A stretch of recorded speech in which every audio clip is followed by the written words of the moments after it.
Should be going live now. I think the music seems to be about the correct level. I think I've set this up. Okay. Anyway, turn it down on my headphones. This is an interesting project, and I've barely even started it. Just wondering why it's showing on automation like that. I should probably resize the window. I'm a professional. Anyway, yeah. So this is an idea I had. And it's been a little complicated already because firstly I had to find a body for a 1980 Ford LTD wagon, and this is the closest I found. It's already a little longer. Like, by about somewhere between half a meter and 0.05 and 0.1 of a meter longer than it should be. But that's what we got to work with. It's like the closest. But then we've got to somehow get the front end of a 1975 Ford LTD wagon on there. And oh, it gets weirder because there is other stuff like I've found that it's got disc brakes on the 80. Most of it is based on the 80 because that was apparently the confirmed year, but it's a newer generation than the 75, which is where the front end was from. And there's just this whole thing, like, this is not 100% accurate because this is the body I've got in the game that's somewhat close to it. I think it's live coil as well. Like, I've gone for live coil. I have no idea if that is actually like 100% accurate to what I'm trying to create here. But it seems to be they have live coil. That's what I could decipher from various information sources that I could find, little bits here and there. Now the engine, because I don't think canonically it's ever mentioned, so I've just gone, I'm putting in 1976 Cadillac engine in the 8.2 litre one. Well, almost. I'm going to make it a little different, slightly smaller stroke and slightly larger bore. Just by a tiny amount, so that way Cadillac can't sue me. Because that's my excuse for everything. Anyway, I have set the year to the 1980, because as I say, it's confirmed to be a 1980. I think on some DVD extra or something it was confirmed to be the case. So that's what I've got. The engine, I could make a 76, but I can't be bothered going that far. Anyway, it's 8.212 now, so definitely 8.2 litres. It's actually probably now the largest engine in an American production car. Slightly larger than that Cadillac. And I mean, I know it's dumb. I know it wouldn't have an engine this large, but I think it's very American, and it's just a fun option. It's a bit more fun than putting a smaller engine in, while still being somewhat accurate to American road cars of that kind of era. So we have got compression. I can change this a little. I did set this up before.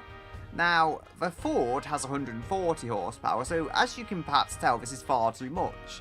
The 76 version of this engine, as opposed to the 1970 version, for example, had had not even 200 horsepower, it had 190. So, again, I've had to do a lot of research to try and get this thing where I want it to. Mine doesn't rev as high. I'm basically choking it out for both power and RPM, so that's why it makes it even lower than the actual Cadillac engine. I mean, I shouldn't complain about having extra power, but in this case, that's just how it is. I have set the 4-barrel. You're never going to see this. So as long as it, like, sounds like a V8 and moves somewhat like a very lazy V8, I think it's going to be good enough. So, like, you know, I can just choke it out with a single-barrel eco carb, which I think is probably the easiest way to restrict the power.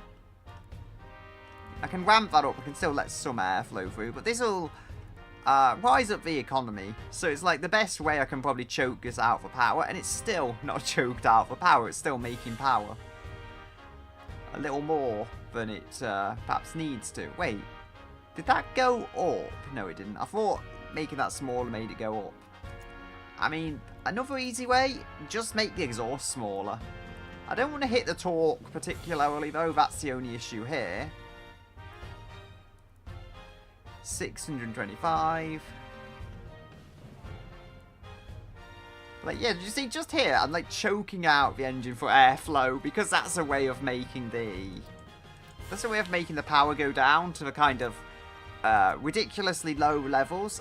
As I say, the Ford was The Ford was 140 for that year, and that was a 5.8 litre engine. So I'm just trying to make an engine that's feasibly ridiculous for power, as you would expect for that type of vehicle, for that age of vehicle. So, am I making more power? Yes, I am. I mean, I've lowered the cam profile and the springs and lifters about as much as I can. Because we don't need RPM. RPM? What RPM? Also, like, I found one comment saying the internals of this Cadillac engine were all, like, there wasn't any forged components. That's all I could find on it. I looked, I just couldn't find anything better. I mean, to be fair, I have only been looking today on this information, but man, they didn't make it as easy as it should. We've got good, strong low-end torque, at least, which is what we want from these V8s. I mean, it's pretty much a diesel 4-cylinder before the things even existed, so, you know, change of times and all that. Times they are changing in maybe not the best of ways. So I could probably turn the music down a little. I think that might be a little better. Maybe make it go 25. Like, that was pretty loud. I think we can make the timing lazier. Like, if that reduces power somewhat, I'm not massively against it, to be quite honest. I'm not even losing much power. I think I've already, like, restricted the airflow so badly. The bottom end is experiencing high levels of RPM stress.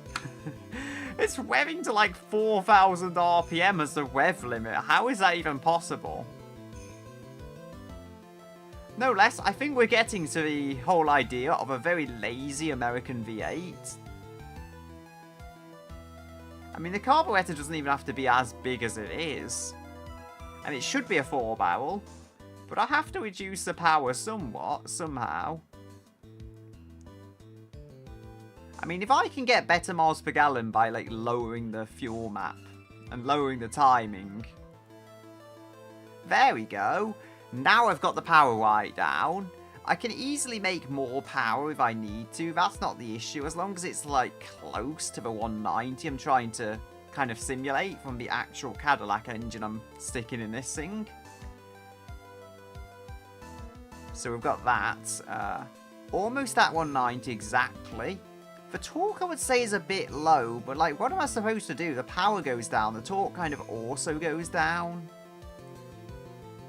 It's complaining about a lot. The engine bottom end is experiencing high levels of RPM stress. That be why it only revs to 3,300. I didn't realise the limits were that low. Maybe the lower torque will help me then. If the internals are going to be cast, though. Right, so what have we got? Can we go cast light there? Nope.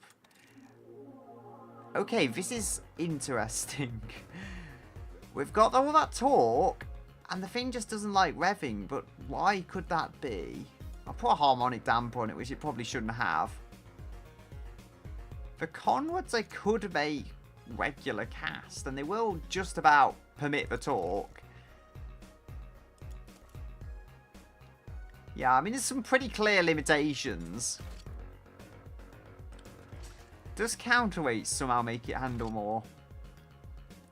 I mean, I think this will rev even lower. To be quite honest, I think this will rev even lower than the original Cadillac engine.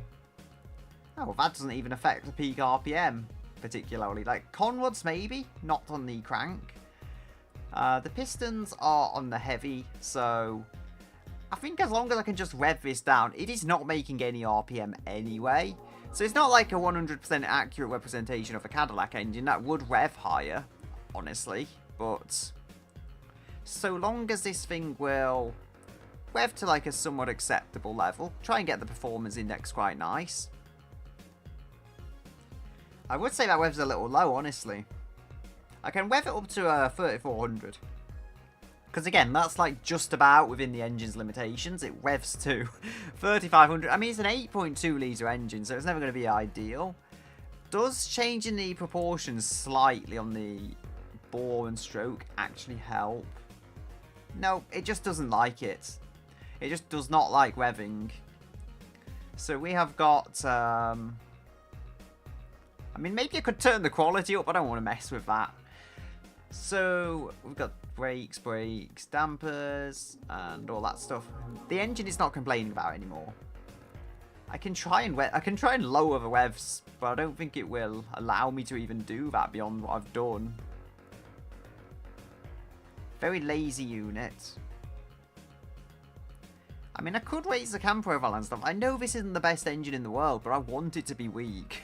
I want this thing to just not rev and not make power, and even to a certain extent torque, because you see, the torque is just like not not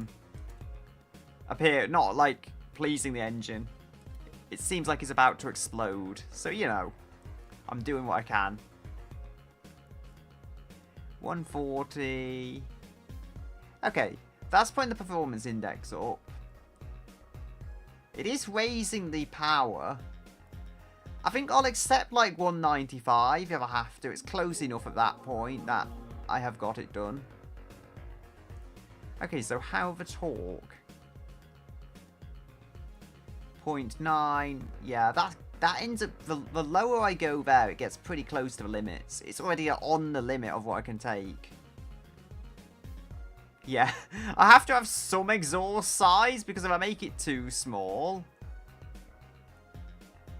it has to be like 15.9-ish to make the right level of power. Which, as I say, this exhaust is too small. I won't deny that much, but sometimes you have to just make these, accept these consequences. I mean, I've not put much muffling on it, because this thing just doesn't make that much noise. So if I let it run, just as the music's ending, you may have heard that. I certainly didn't. So that's why I've got one straight through. I wonder if that will... 194. Okay. So we've got that. I wonder if a freeway... no, that makes more power. Okay, I don't want that. Two-way, I was thinking because of the era of the engine, you would probably have some kind of catalytic converter, just not an advanced one. I mean, it's smooth, it makes good torque and good power. I say, well, it makes power, not good power. Like, the Cadillac engine had 190 in the final year, which was 1976, close enough to 1980, I deem. So, I think 192, I think we've got something that closely enough simulates it. This is never going to be identical. It revs a little lower, and it maybe even makes more torque. I honestly don't know. But the thing is going to go. Yeah, it's not the 4-barrel carb. That is actually with the IRL engine. But it works. I mean, I might just paint this. You're never going to really see this in the show, so I can just pretend it's got like some sporty red paint or something. So, hue, saturation, value. Ah, there we go. I could make it pink. Like, that would be an idea. I think I'll just make it red, though, because red is sporty and it's also a red car. So, you know, it's not that far off realism. Or not realism, that's the wrong term. It's not that far off, like, being canon. That looks a little too shiny, I don't know.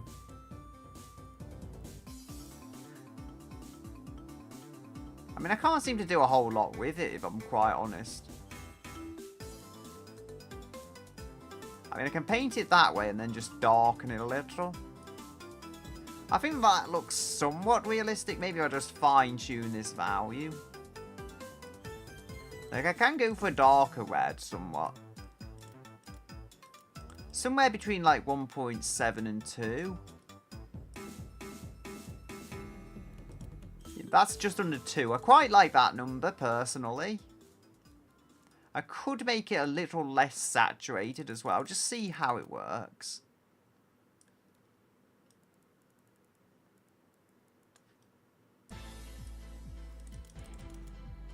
You see, less saturated red just ends up looking a little pink. Yeah, pink is not like a big manly American car colour or something like that. Yeah, just less saturated red ends up being pink. I'll just do what I did, like 199 on here, and then everything else at max, because hard to see how else I could get this working. It doesn't have to be red at all, I just think it looks cool. And I could go with some chrome as well to surround that. So valve colour chrome, because it's American, so you know.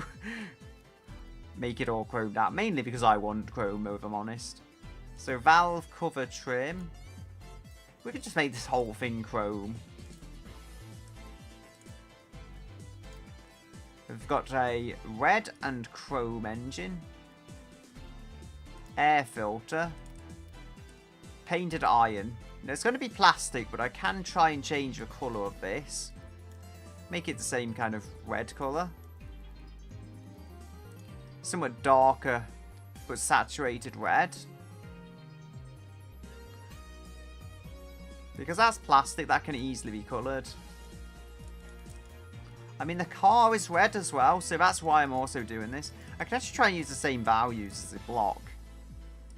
It's not a not exact match, but still, I think it works. There's absolutely no reason I should be doing this, but no less. So, I don't know, where is the air filter trim? So, it's going to be somewhere around that. It's going to be somewhere around here. Reset paint. I don't know where air filter trim is. It's possible air filter trim just doesn't show up if you're on the... If you're on this particular, like, very eco-based air carburetor and air filter and stuff, it's possible it just doesn't show up on these very basic ones. Timing cover. Plastic. I don't feel like this would be plastic. What I could do is use the same kind of colour I have before. Or I could make it chrome. Actually, chrome fits quite well with the rest of the chrome. I mean, it's not perfect. It's not the prettiest engine I've ever built. We could have a chrome sump, but I don't know. I think it's going to be not aluminium. I don't think. Plastic. Plastics. I don't think it should be steel. Can make it out of steel and make this, maybe not chrome, but... So if I go for absolute saturation, you know what? I don't hate this. Again, I'm just going to use the same value, I think. There will be differences with materials and stuff. Unless I could desaturate this a little, I think. Yeah, like this just doesn't need to quite match, so we've got that.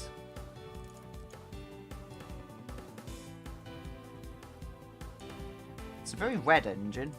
I don't think anyone can deny that. Well, they can, won't necessarily be correct. Okay, I think that blends quite well. The sump does not need to be red at all. But, you know, I'm trying to get a somewhat consistent theme going on. Timing cover trim. I don't know what that is. Oh, it's that one, okay. We can make that. That's, that can just be steel, but we can change the colour to match this kind of red colour. I don't know, what colour did I use there on the sump? So we've got 848, 359, 848, 398. Just find that. So 838 was it? 398. I'm probably completely breaking this, but anyway. 848, 398. They look close. So 848. Okay, it was pretty close. It was almost there. So I've got an overall, I think, colour matched engine. That is like my totally not Cadillac. I can actually just call it that. totally not, well, instead of Cadillac, why don't I just put totally not copied, 500 Ci V8. Unimaginative name, but, well, actually, totally not stolen, I think sounds better. Totally not stolen 500 Ci V8. So, there we go. I am no longer an Amogos, so I cannot be called sus about that name. I feel like I put stolen wrong. I don't know. Close enough. Yeah. So an 8.2 litre engine. It does weigh down the front. Last time I checked, this was a 62% of the weight at the front of the car. That was not ideal. 10.8 miles per gallon. I mean, okay. That actually sounds strangely realistic for one of these cars. So, like, they've got all the emissions gear, like, choking the engine out so it makes no power. But then it just doesn't make any economy either. And that actually sounds realistic. This has got a 4-speed auto. There was one available on the 80s Ford. 1980 Ford. I think it was the upgraded option. The standard ones were 3-speed autos. But, you know, since there was an option for a 4-speed, I'm intending to take it. Get some nice bits on here. I mean, maybe an optimistic take on what the car would be, because I think there was also like a 120 horse engine lower than 140. So I'm really just being a little optimistic with this. It's not ever going to be 100% accurate, I don't think, to the vision. So yeah, I am basically building a Ford with a Cadillac engine. But then there's the design. As I say, the front end is not going to be exact. I am happy with the engine though, at least. I can say that much. I think I just want to tune this for as much top speed as possible. So, you know, 123.9. And then I'll adjust it for acceleration. 123.9. Okay, so 138 gives me, like, the top speed I would ever get from this. Which, honestly, it could be a lot worse. 120 in this, I feel it could hold it as well, at least on a flat surface. So if we were to raise up the first gear, I think I put 235 sorry, tyres on this. They're probably not necessary. I don't think it's got the power. I'll try 215s. Because it just doesn't need width. I have gone with radials, which I believe on a larger vehicle in 1980 were an expectation anyway. But besides that, it would have ended up on radials by 1999 anyway, when the first Pilot was released. So I feel like this car would always be on some kind of radials. I've gone with a nice radials, as I say. I'm giving this car like a decent shout of being a kind of solid car for what it is. Granted, it is still making sub 200 horsepower from an 8.2 litre engine, so that's not ideal. We've got, yeah, 11.6. I probably don't need to raise that up. Actually goes faster without it raised up. Wait, 122.8. Ah, yeah, that's right. So, I mean, I can raise that up to 53, and that does actually, strangely enough, make it faster. By just having a longer first gear. Granted, that's not good for towing and stuff at all. If I can get sub 10 seconds, this will be amazing. But I don't think that's happening. I mean, the one thing I can say in its favour, the thing at least does move. So, you know, that's a benefit. If I just stick this back to about 50. I mean, yeah, it's doing 10.9-ish. I can change this later. 10.6. So it's like ramping that first gear up for some reason makes it quicker. I don't understand it in the slightest.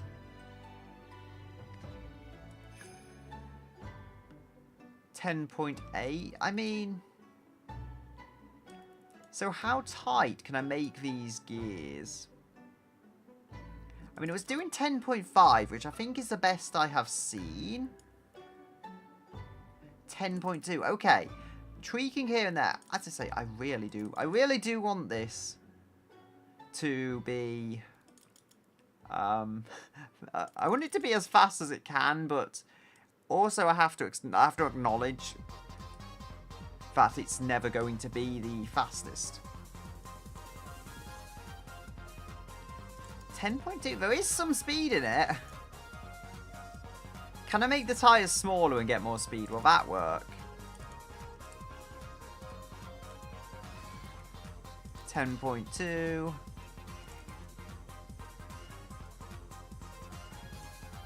We've got 11.1. Somehow I've made it a lot slower. Wait a minute. Cats are doing something. 10.9.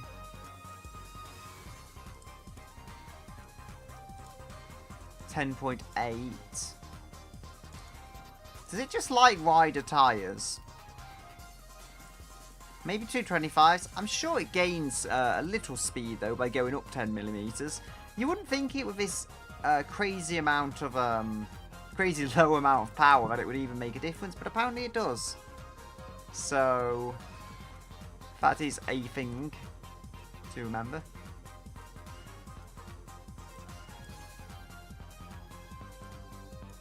$32.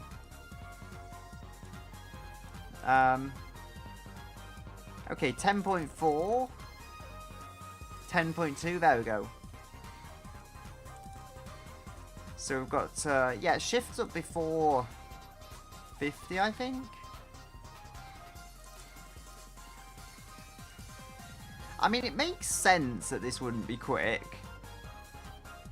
I think that's okay for overall ratios. That's not the worst, but it is still quite a long first gear. So, gotta try and make this work. I would say alloys. Nope, we can't go on alloys in this. It's just not realistic. And it's not V-steel, it's 4 lugs. No, it's not going to be 4 lugs. But it's definitely not going to be heavy duty. We will have hubcaps of some description, because that is by nature what this car would have. I'm not sure what brakes it has, but according to my research, the thing has disc brakes on the front. Couldn't find anything on the back, so I trust it's just drums. There is... I mean, this is a Ford LTD specs for 1980, also I'm going off of. Because it's all I really got to get realistic... That's all I've got to get realistic kind of specs for this. Radio. Standard AM radio is... Because there's no AM FM radio. I mean, I did find like one for sale, which was a 2-door, which listed AM FM radio. So I don't think it's got like 8-track phonograph, cassette or any of that. At least, not the one I was looking at in particular. So we've got standard AM and we've got premium because it is more upmarket than some of them. But I don't think it's going to have a full-on upmarket sound system. If we could go with FM radio, that would be the best option. But that is not a thing. Hi, Weevo. Yeah, this is a box. It's meant to be the Family Guy vehicle, as I did put in the title. And yeah, it's like 2 different Ford LTDs. It's an 80 and a 75 front end on it. And it also has a DVD player, as I researched. So, yeah, there's a lot to try and get here. I want to put a massive sunroof on, but I know that's probably not realistic. Actually, I don't know. Does it have a sunroof? No. It has a roof rack, apparently. No sunroof. I mean, I am learning... Don't know about ride height. Need to try and match the ride height up as well.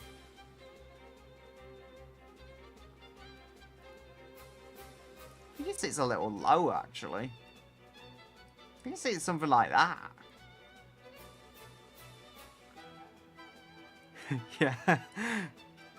It will be. I don't think it's going to be that unhinged. It makes 192 horsepower, but as you can tell by looking at the top, because there's no Canon engine, I've put my totally not stolen 500 cubic inch V8, which is definitely not a 1976 Cadillac engine. and one of the largest engines in a production car. This is definitely not a whip-off of a Cadillac engine, I must just repeat, for for lawyers' reasons.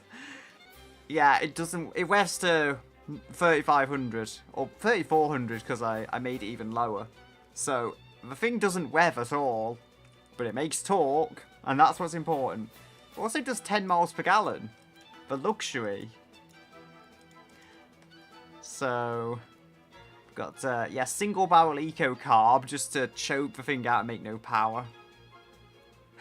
Ah, yeah. It's because, I believe it was said in like a DVD extra or something. From what I read on the Family Guy wiki, it said, said it was confirmed to be a 1980. So that's why I set the year to 1980. It's on radials as well, though, at least. Because it would be on radials by 1999 anyway. Even if it wasn't from stock. Which it probably was anyway. Oh, I can give it a bit of a hump on the back for no reason whatsoever. Style.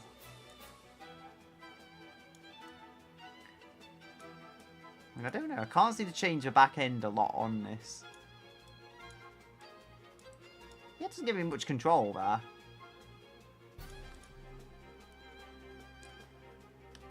So, it does, look at this stunning acceleration. Oh, it was doing 10.2. It's got even slower.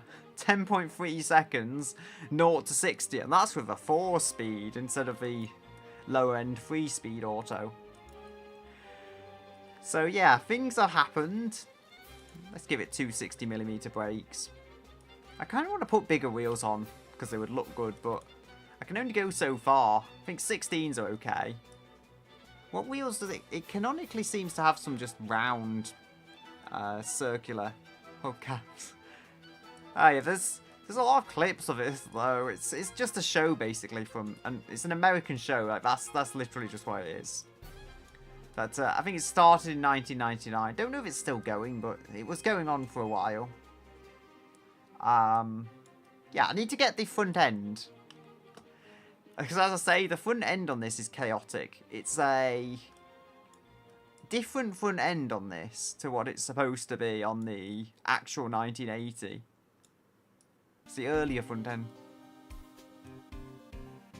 Yeah, I mean, I don't know. I don't know that much, but it is just an American show, basically. I've seen a few of them. It's just, like, I don't know how to describe it. But mostly, yeah, it's just like those clips, but a lot of them together in a show. The deep lore. I'm not sure there is any deep lore, to be quite honest. So, yeah, I'm going to have to go in 3D. The indicators on the actual in-show car are kind of interesting. I can try and bring it across, actually, what I'm trying to imitate. Or, I don't know. I don't think it's showing because I got it on game capture. If I just go... There we go. So that's the car. That is... I'm trying to imitate. Yeah. They probably do. A lot of shows do have a lore, but... As I say, I'm not so sure. I know there's a talking dog. So, for any lore that maybe pertains to that, there's a talking dog that drives a Prius. I mean, so yeah, what every show needs a talking dog who drives a Prius. Those hubcaps are a little off. Oh, I found them. I can even get white walls, but I don't think that's accurate. Those look exactly like the hubcaps. They are literally the hubcaps from the show. So, I can't complain about that. So, what else?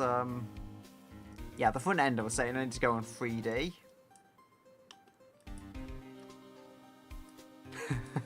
Oh yeah, what's it? Peter the horse. I think you have to say it in a certain way. Peter the horse. I can't do the accent at all.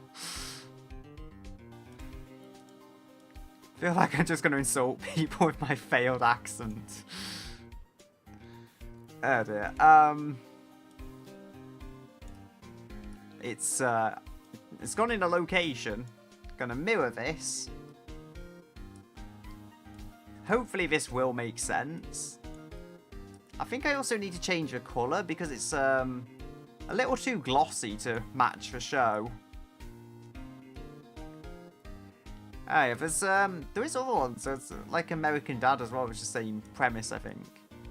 I mean, I have thought I could do a series of just this random stuff like building these cars from the shows, but then at the same time, I had to do more research for this than I ever expected, just to find the specs of like a very specific Ford, which is not even the entire story because it's probably other cars joined together.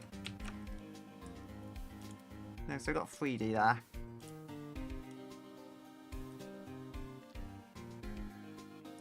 I'm kind of thinking also of my summer car vehicle, because my winter car vehicle, I mean, because it's a Ford, and that's also based on a Ford. Hi, Kat. Yeah, I'm doing.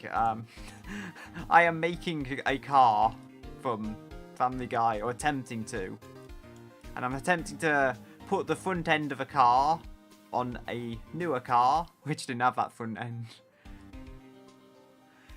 Hey, it does, what's it, lowest, do they call it? And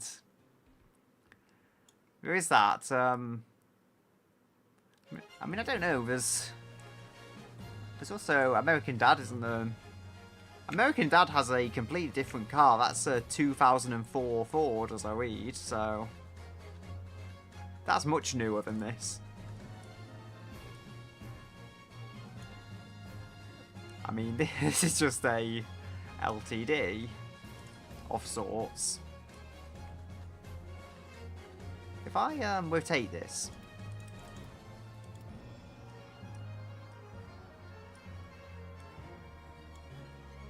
there is, that can be flattened out. Oh dear, I grabbed the wrong piece of bodywork.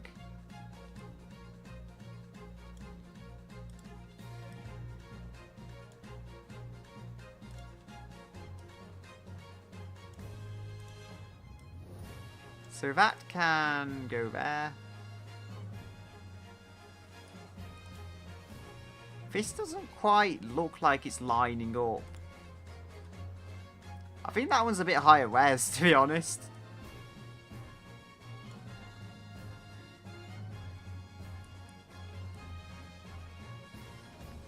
What there is, there's also,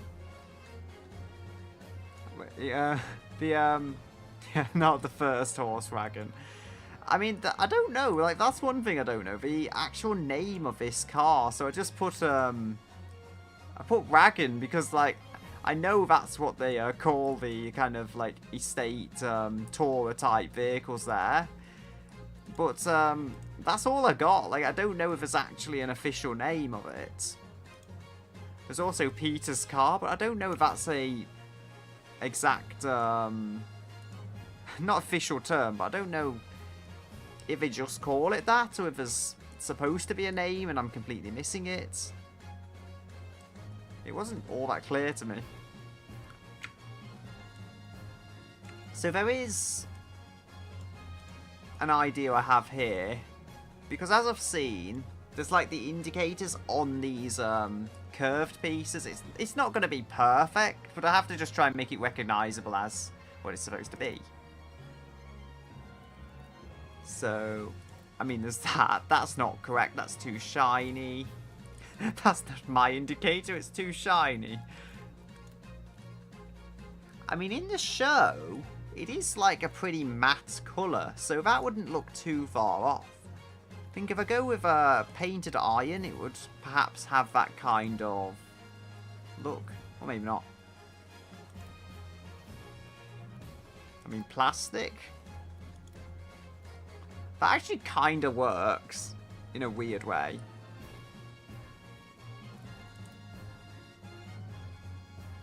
I mean, there's various oranges and stuff. I think this one, I mean, it is going to look a little too cartoony, but I mean, it's kind of a cartoon car, so it's kind of supposed to. I mean, this is, currently, it's default automation red. I haven't bothered to change it, which I probably should have. But yeah, currently it's just the default red colour. In the actual show, it's just like, I don't know, it's kind of a more matted colour than this, less shiny. So I will try and imitate that as a part of the design. I do want to get this stuff on, though. Something like that.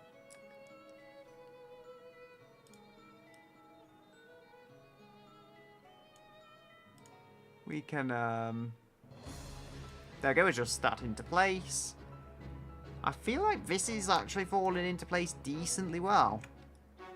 Like, I'm not saying that's going to be the perfect front end, but I can kind of get it looking like the actual show car, enough that I think it's not going to be a reason. Oh yeah, because, I don't know, like, I'd say, were they actually terrible? I guess people don't like them, but I feel there were worse cars than these. If anything, I would argue the full-size ones were probably some of the better cars the Americans made in that era. There was, what was it, Ford Pinto? I mean, there's always things like that, which I don't think anyone would argue is somewhat worse than this. I mean, American Dad, though, as I say, that was a 2004, I believe. So that's a much newer vehicle. Well, that's from what I've read, at least. It's a Ford Explorer, I know that much. Why is it always Fords? That's what I want to know. I mean, as I fairly old parents, I was saying, that is also like one of these, but that has wooden panelling on the side, so that would also kind of be a fun car to create. Yeah, I mean, I have seen, like, it's actually this YouTube channel, I think, classic, rare and classic cars, or something along those lines, and he does a lot of videos on the 60s and probably late 50s cars as well. It's quite interesting just hearing how they change the designs over time. At least I think it is.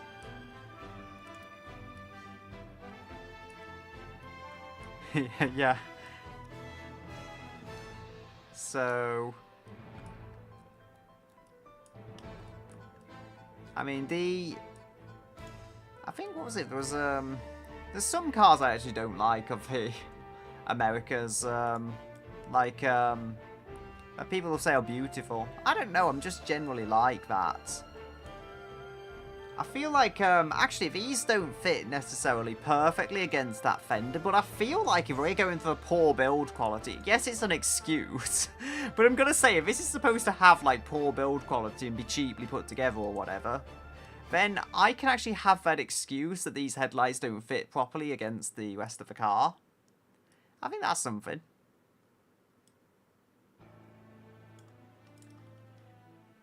I mean, is it? I think there's a bit more chrome there. There's like a line between them on the show, but I can't really get that on here.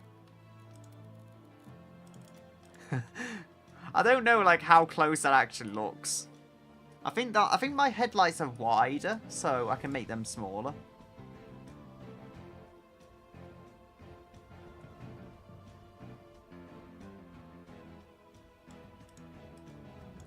Don't know if that's any better.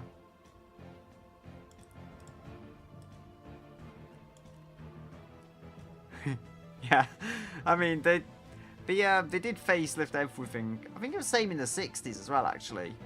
It was in the 50s, and I think they carried it through to 60s, where they just, like, facelifted everything every year. Didn't they change, like, entire body panels and stuff? Just for 1 year. It was crazy back then. Like, they changed the entire front-end design, and then they got rid of it the next year. So it's like, yeah, saying nothing's built to last, or nothing lasts forever, or whatever. Yeah, doesn't even last a year. That's, something different. So we've got a grill. Let's, there's like, I feel like I can use the vents here to replicate that. Because that's what I'm seeing in it. Something like this.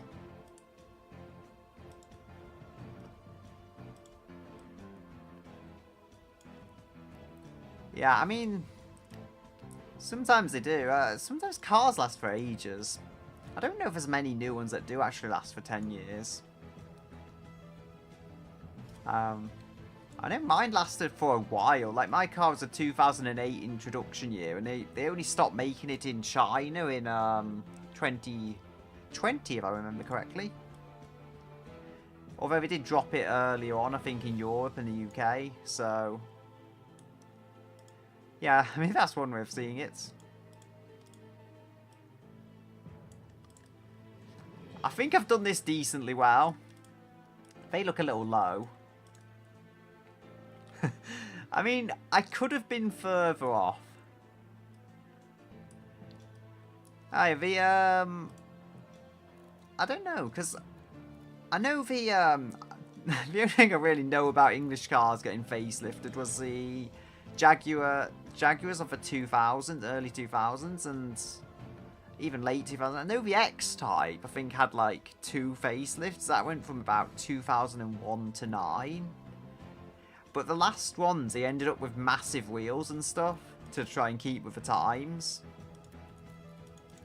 There's some vehicles there that are just interesting. I mean, I always find mine crazy, though, because it came out literally at the financial housing crisis, so... It just, it was the worst time to launch a car. No one wanted more expensive cars at the time as well. Which that car kind of, I think, was compared to the preceding C5.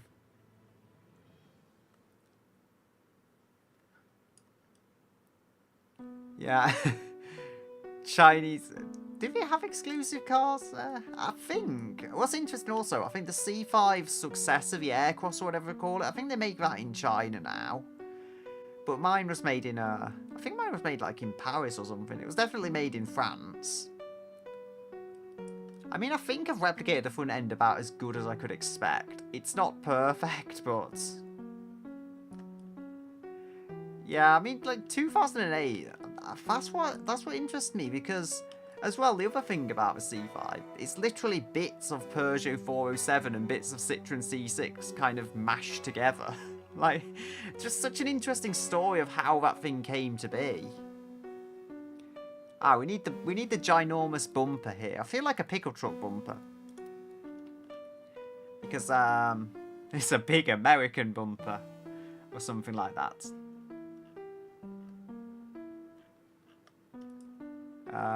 Need to find... There's got to be something.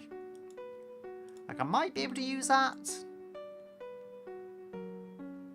I think that's too curved. It needs to be a very angular bumper. Yeah. Believe me, I was not a baby in 2008. I've been around for quite a while by then. So, yeah. I being old. I mean, that's a bumper. I mean, I like the Rover 75, weirdly enough. But the Rover 75 was out in the late 90s, so yeah, long time. I think that's a start of a bumper. Kind of gonna need I think I might need to double these up or something to try and make them work. It looks almost like a Mercedes now with this bumper.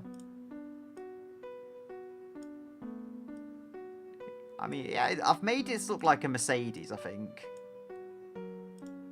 which is some kind of accident to happen.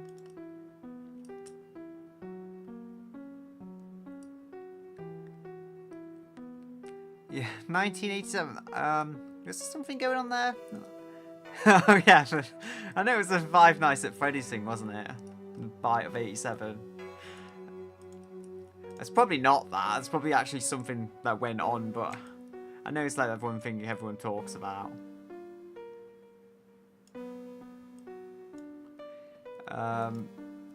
So this bumper is not going where I want it to go. So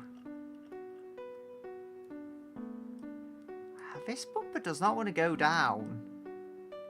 I can do that, which may well actually be a better option if I'm going for the whole angular look. You know, just square off the entire front end. Actually, I kind of don't like... I mean, I kind of like this because it looks so ridiculous. It's just so unnecessarily boxy for no reason whatsoever.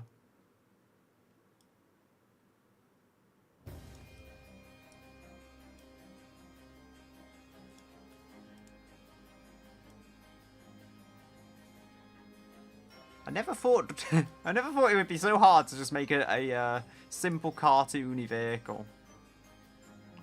The more you know.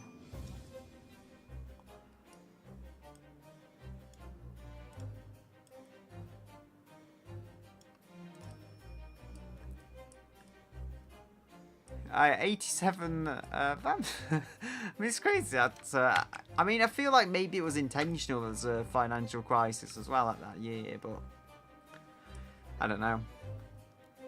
If I can make this, no, that's just invisible. Okay. There's a lot of financial crises and stuff. It's like what was it? Like trying to buy a video card in 2018 or whenever it was, and crypto mining was going crazy.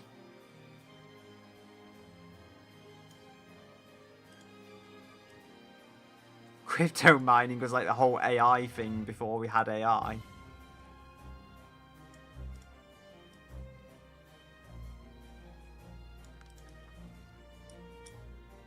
This car has quite the chin. It literally has a crimson chin. Yeah, I mean, there's a lot of music I like that's actually from the 90s and 80s and some 70s. I don't know, I listen to a lot of stuff. There's a lot of album music that's really actually quite good, but they never get as popular as the singles do. I'm just thinking how dumb I'm being here. Like, I have body morphs. I can just do that, and then the bumper isn't even in the way. If I did that before, that wouldn't have been so much an issue. There, that's a lot better now. And I mean, I can stretch this bumper out wider.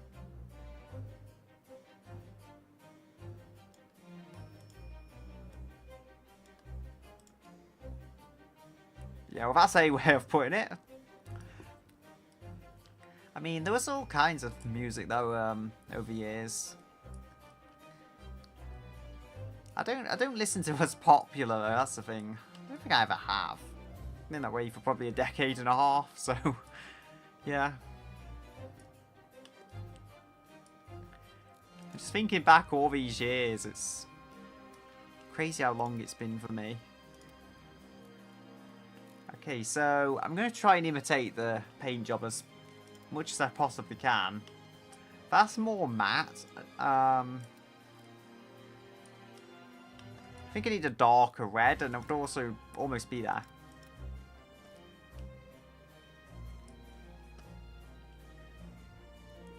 Hey, I mean, the most I've listened to that isn't like English language is probably the Vocaloid stuff, to be honest. I don't listen to that much outside English language. I don't know, I'm just not good with other languages. I don't think I ever have been. So I don't even fully understand Japanese, but I know one or two things. I feel like I need a bonnet ornament, but it's not. It would look good, I think, on this design, but it's just not canon, so I don't want to add that because of it. These bumpers, I've just realised I've not made the bumpers chrome like they really should be.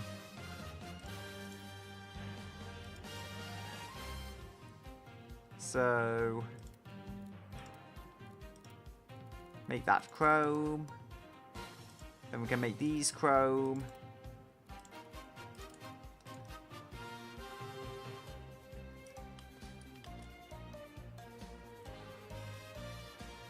I mean, there is bumper pieces. There is actually, I'm going to need to go in 3D mode again. Because I tend to use a lot of this stuff, it seems. So go on, yes, on 3D.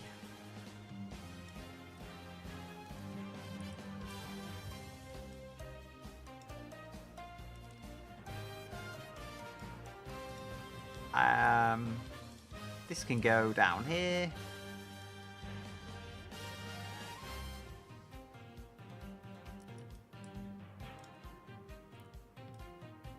I mean, there's pieces on the side like this.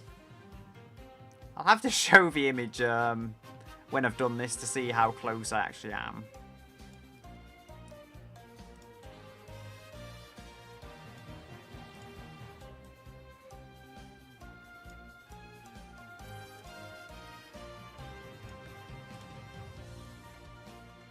I'm just absolutely focusing here. Probably more than I really should be, but...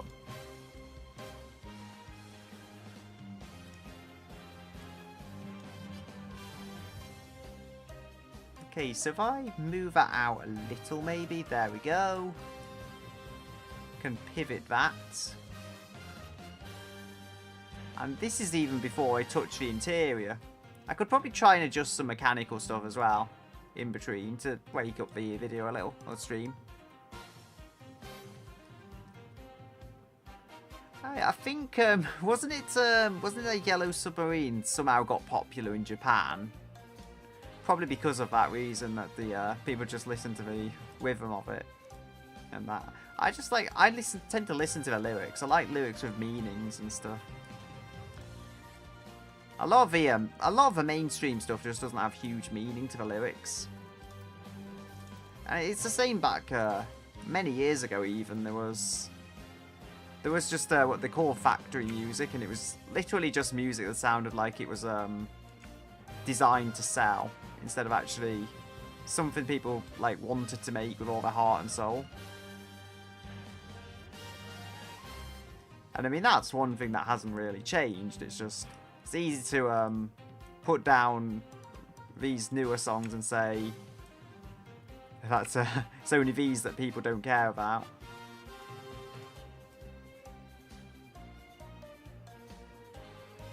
Okay, so get that.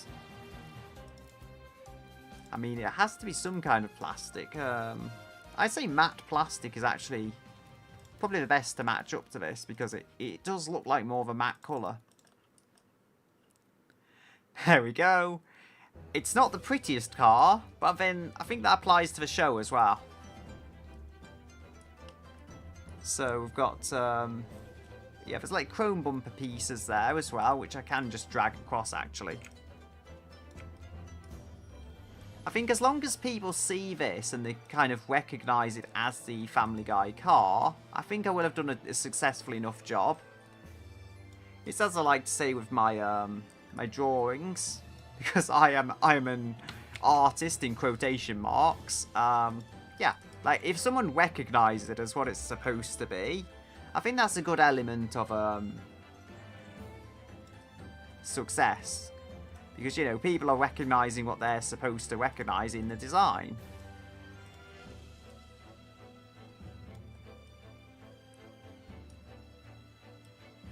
I think I've got this about as close as I'm honestly going to get in automation. At least without spending loads of time. If I wanted to go absolutely crazy with a 3D tool, I could do better, but I'm not sure I want to go that far. I mean, I will have to drive this in BeamNG as well, because why not? Like, naturally, we have to see how the thing handles. Probably not very well, I'll be honest.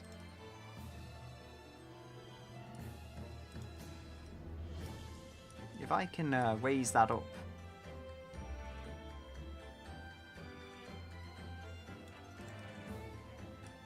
I mean, that's a way to build the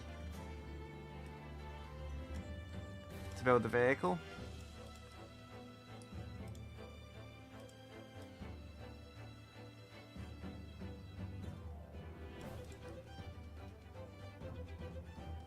I mean, it looks close enough. A factory, it does sound that way, but I mean, there was this song, That was the Kinks made a song in, I think, 1966. So I remember correctly, it was working about the working at the factory. That was what they called it, and it's like I made the music to set myself free from working at the factory, and then something like they put me in another factory, and that's just referring to the music industry basically. Like it just ended up in the music factory. And that was, as I say, that was in the mid-60s. That was, they were complaining about that. So, I made this bumper chrome. I think I've realised I'm doing something pretty dumb here, because for the cartoon aesthetic, it's not actually chrome. It's just like grey. So I can try and change this quite easily at least. Louis, I don't know. I mean, I'm probably missing something obvious there, but I've not heard of it.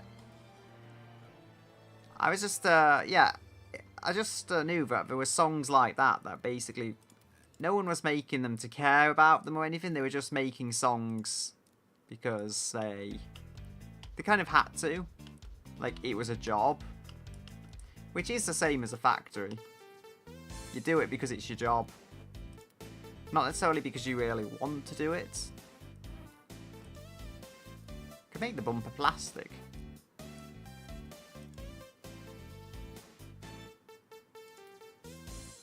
I think that's actually close to the colour.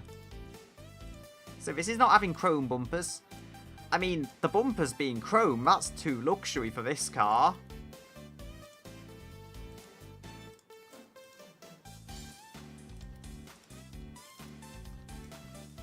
I mean, it does look more cartoony. There we go. And I think the hubcaps are the same. Is that, yeah, that part needs changing. There we go. So then we've got hubcaps. There we go.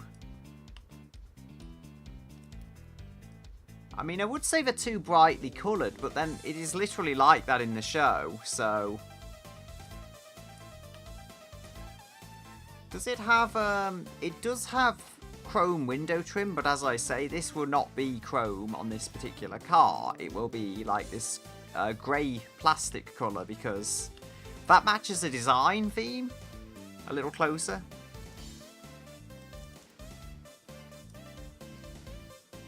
I think it's only... There's no side trim. Now, there is only front door handles. So I can claim it's not a mistake if I just forget to add rear door handles. I mean, there isn't even the bonnet lines like go in the similar way. I was thinking, what am I going to do about that those bonnet lines? I'll have to cut them out somehow. No, they are actually on the show. They're canon, so, you know. The headlights look abnormally tiny. And also, I feel they're kind of like blue, but if I make the lens here, that's not quite the correct colour.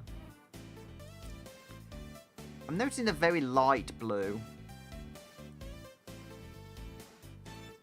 Yeah, so it's a popular song and became a hit due to the quality. And vulgar language, I mean. And I would just imagine, I know it's probably worse, but I imagine it just being like some weird 1950s slang.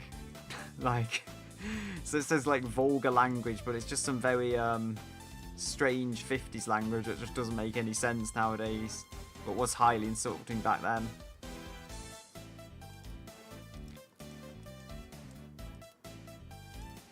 Okay, so that's... I mean, they're very light blue kind of things. There was something like that for the headlights. There we go. Like, I've made that chrome as well, which I shouldn't have done.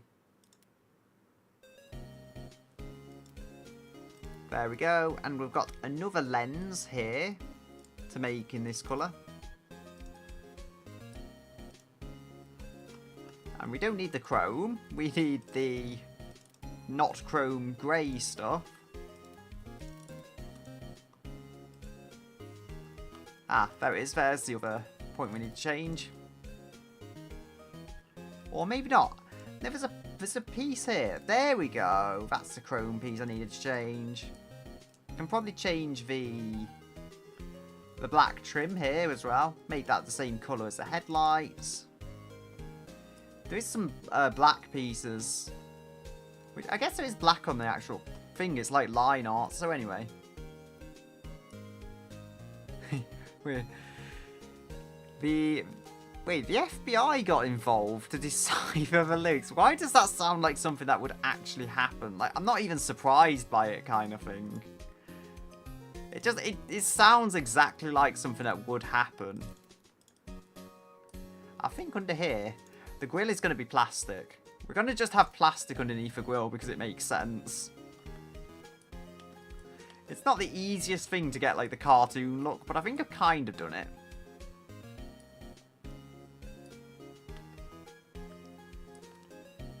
Like 2 years trying to decode lyrics, so I mean that sounds like quite the job. And also the underside of this car is apparently the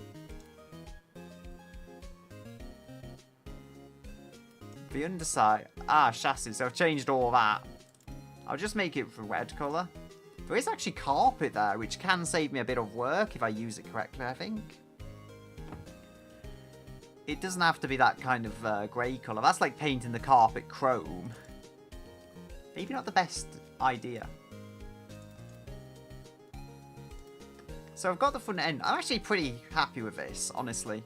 There is mirrors. I can add the mirrors, and if there's side indicators on like the edge of the car, which there probably isn't. I can't see any on the images I've got here. There may be on the real car, but there isn't on this one. So I'm going to have to go with mirrors as well.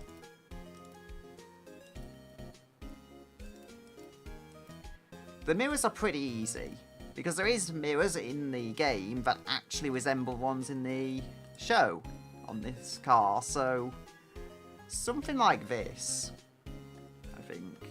Yeah, these ones. These look quite a bit like the actual Canon mirrors. I think I need to make them larger, but aside from that, giving me an easy way out of it, which I will take. I mean, there was a time a lot of mirrors were put quite far forward on the fenders. I think the Japanese still do that to a point on some cars. And that has somehow, like, disappeared out of the car quite a distance away.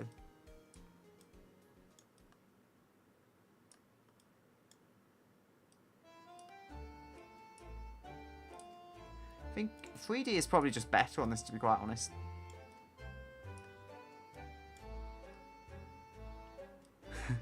It discovered the 2 years research, and it just discovered lyrics are like completely normal. I mean, it does sound also like they were just looking for an excuse to just listen to a song for 2 years.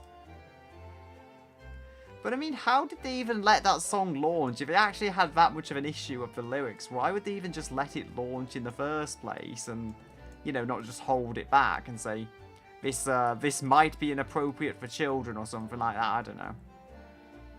But we could have said something to, you know, some excuse to just stop them putting the song out there in the first place. Instead of having a full investigation.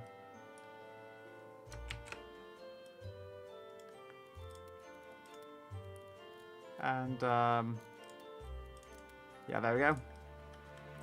All of the not chrome. I think I could see this. Yeah. I mean, the Japanese, what was interesting, they had, I'll try and show it. They have the mirrors there, you know, like most people do. But then sometimes they put, like, an extra mirror or an extra pair of mirrors way up here. And just something like that, so it would be on the front and they could see around corners. Like, I think that's the idea, because they have some very tight corners, so that's why they do it. Yeah. I mean, isn't it one of those things, though, that happens? Like, the song, a song launches and it's got all this controversy around it, but it actually just makes it more popular. I'm sure that's happened a number of times, actually. So, you know, it's not just one or two cases. It's like, I guess, rebellious nature in people makes them want a song that they otherwise just wouldn't have cared about in the slightest. I guess the illusion of exclusivity, you could call it. There's got to be a filler cap somewhere. Window or sunroof? I'll try putting fuel. There we go. I think this one looks about correct. It goes somewhere on the side, so just behind the wheel, so about here. I think it might be a little larger. And it actually has line art on it, so if I make that 2D and then I go and put well, there is kind of a black line there. Not as bold as a show, but it is there. I can't change it separately. I thought I could maybe change the outside layer. Yeah, but anyway, as I was saying, I'm sure the illusion of exclusivity is a real thing. It doesn't even happen on just songs. It's like a lot of stuff. If people believe something's going to be highly exclusive, then they'll try and get in on it quickly. I mean, I don't know. You could argue that was a whole thing with Labubu's. Like, people believed they were going to look out and get a extremely rare one. But now, even those rare ones, no one just cares. No one cares about them in the slightest. But like, I think that's the whole reason why. It's just this ideal of exclusivity. That people so desire to have something special. I wonder if I can change the bumpers. Like the actual kind of integrated bumpers. Because that would make things a little easier. There we go. Like that blends now. Like you wouldn't notice it so much unless you really try and look at it. And I can do the same with the rear bumper. Although granted, now in the show it doesn't go that far back, so yeah, reset that slot. The bumper doesn't go like that far, but the front one I can do it. Yeah, I could try and look at it. Actually, I'll put it in a, just put it in a search thingy, so I can then I then have it up on the PC.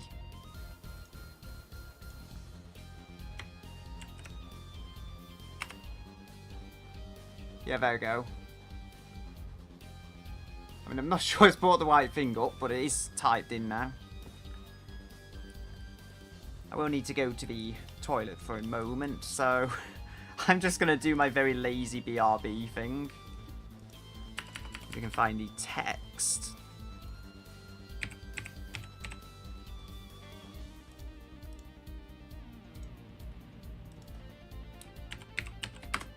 The most lazy BRB screen ever, but it works, it works.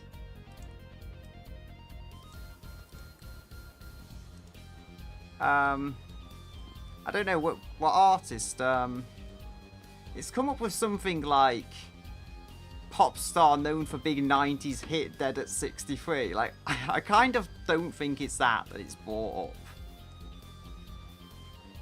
up. I'll be back in a moment anyway.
Okay, I am back.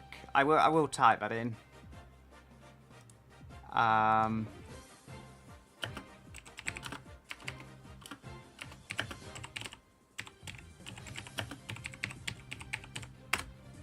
There we go.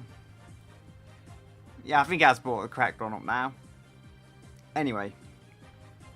It may be because I'm like using Yahoo, but then Yahoo is literally the only search engine I can find which doesn't just put AI everything in my face when I start it up, so... I mean, it's not the best search engine necessarily, but at least it doesn't put all this stuff in my face when I'm just trying to search for Wikipedia or whatever, I don't know. Now, the door handles. This picture isn't that clear, but I think I can see. I think it just looks like some fairly squared off door handles.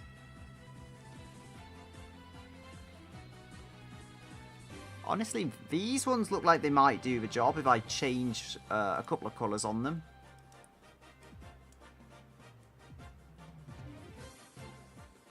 I mean, there's that. The lines of this car aren't exact, but they're close enough that I think I can recreate it. So we have got window trim there, and then this I think is black. For some reason there's black plastic on one place on the entire car. Well, maybe not one place, but a bit of an odd place to put it on the door handle. And there is no rear door handles. Should I honour that? I'm guessing, like...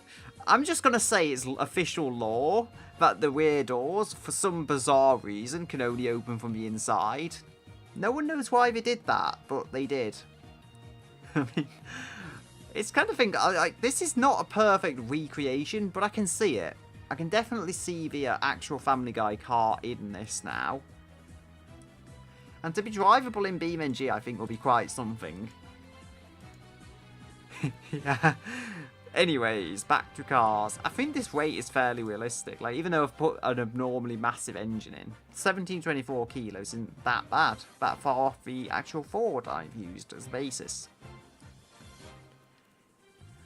For the suspension, I don't know if this is, like, actually legitimate, but I've just gone progressive gas monotube because I figure a slightly larger car, you can get somewhat halfway decent suspension and not just a cheapest everything. Got standard 80 safety, no ABS, because somehow I just don't feel it would have ABS. Yeah, get in the front seat. Now, you know what you have to do? You have to get in the front seat, you have to pull the bonnet release, then you have to lift the bonnet, or I guess you could call it a hood, because it's an American car. So anyway, you put the hood release up, then you have to reach in, right next to the battery, and there's a latch like here, and then that opens the rear doors, both at the same time. So, it's a bit of a minor design flaw. Most people learn to live with it, but it is a minor design flaw. So yeah, we've got, I think we've got all these warnings to deal with. The front brake force is low. The rear brake force is low. Okay, dampers. I feel this is a big old American boat, so just for a suspension setup, I'll set it up purely for comfort. It's not quick enough anyway that any true disasters are going to befall it by being softly sprung. Yeah, I mean, the design... I mean, I know it's probably like an animation budget thing, but I feel you can invent all kinds of lore as to why there's no rear door handle on it. I mean, it's just something fun to make of it, I guess. Does it actually get it? Oh, I'm adjusting by drivability. No, it has to be adjusted for max comfort at the cost of all handling. I mean, somehow, despite this actually looking fairly low to the ground, it isn't actually that low for suspension travel and stuff. Okay, so... probably make the dampers softer. I somehow feel it wouldn't have a rear sway bar. Like, I'm just guessing here, but... a rear sway bar doesn't seem like something we'll bother to put in, because it just doesn't seem necessary. 15.8. I mean, it's not complaining about the suspension, which I guess is a good thing. Yeah, you have to go in the boot or trunk. I mean, imagine if we just labelled this thing up, like, with all the American terms, just to avoid confusion. And that bumper is off. That bumper is a completely different colour. And it's not intentional. I mean, there is this mod I want to play, actually. It's like Future Armor Hit and Run, which is a mod for The Simpsons Hit and Run. But this PC just does not want to start The Simpsons Hit and Run. No idea why. I mean, I would love to blame Windows 11, but it might just be the fact it's too modern. So I'll have to put something else together or try and use a laptop for that. Which will be a bit of a hassle, but like, how else am I supposed to stream that game? So 3.6. There's no anti-roll bars on the front, which is interesting. It just seemed to like that. I'm just setting this up purely for comfort, as I say.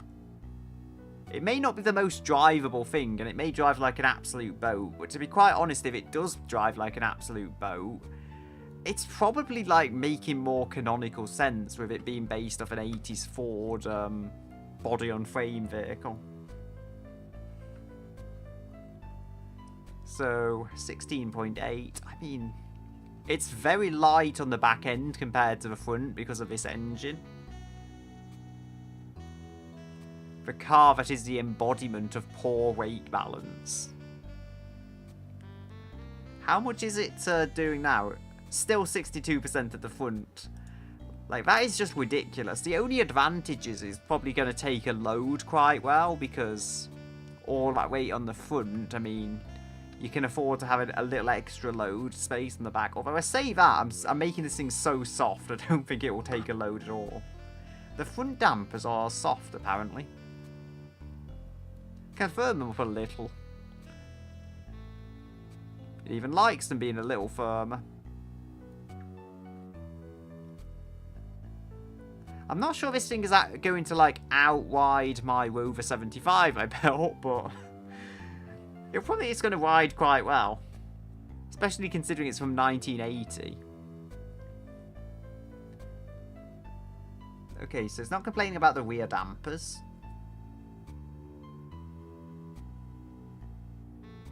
21.1.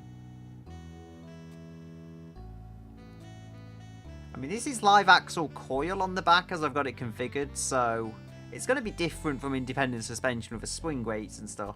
The front is double wishbone, as would be the typical case with this. Some pickup trucks and vans and stuff would not have independent front suspension, but it is not one of them. So front brake force is low, rear brake force is low, rear ride frequency is low. Try increasing rear spring stiffness. Okay, if you insist. I mean, it's complaining about roll angle. And now it wants the anti-roll bars for comfort, if you insist. I mean, I think the comfort being 22, it's not that bad, as I say, for a car that is, what, however many years old now. 26, I think. 46, is it? No, it's 46 years, and I thought it was 26. Oh dear. I would say, where's the time gone? I know where the time has gone, but that time is in the past now. I think I've done a decent job of springing this now, so it has a suspension system. I don't think I need to change a track width particularly. It looks about fine as it is for what the car is. And the front brake force is low. I mean, I could make them bigger.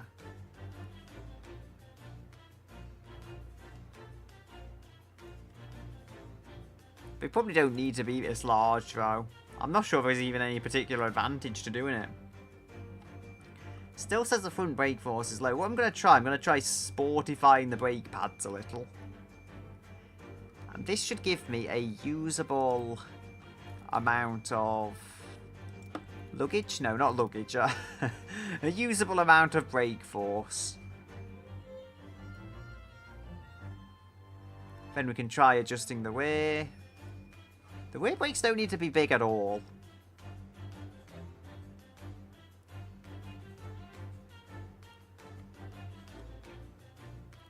Okay, that will do. So, I think the brakes are set up. The brakes are a lot larger than I would think, but then the Cadillac engine is weighing it down. Okay, so I think it says the tyres are wide, which I could try and change if it works out. 225s, I mean, it's making no power, so it wouldn't be surprising if it helps to have narrower tyres. Yeah, 10.3. It's not slowed it down. I'll narrow them to a point, I think. Still complaining about them being wide, and they are not wide at all. Probably don't want to go below 205, yeah. But the 205s have given me some additional weight savings, would I say? So the rear tyres are wide, and of course they're wide. It's 205s. I mean, they are obviously the most massive sporty tyres ever. Got 1003. I don't think there's going to be much speed to offer with like 190-ish horsepower, but I can try. Oh, we've got 10.2. The speed. It's still taking over 10 seconds to accelerate, though.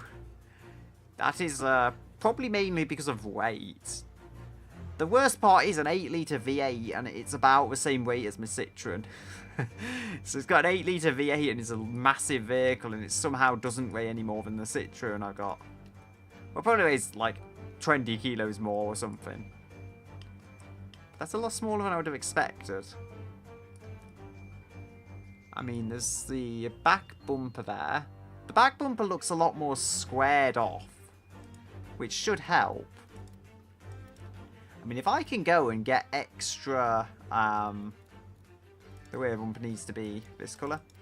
If I can go and get extra, how would I say it? Not space. I'm just trying to think of the term. I mean, there we go, push that in. That should give me a little extra usable leeway to work with. And I think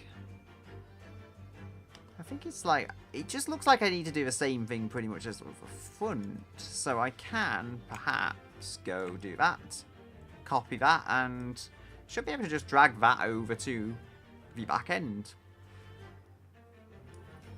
So if we go do that, there we go. I directly dragged across from the front. How would 2D look? I don't know.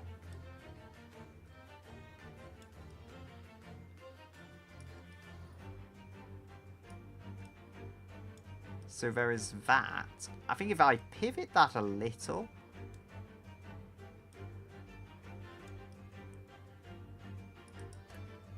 And then maybe make it smaller width-wise.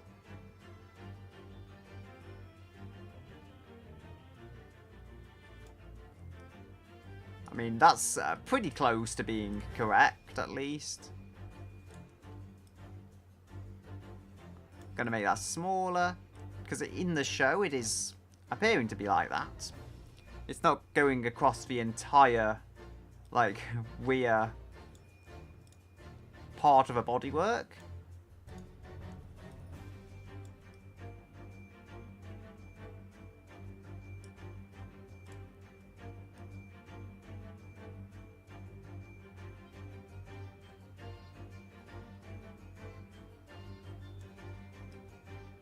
The bumper looks a little broken now.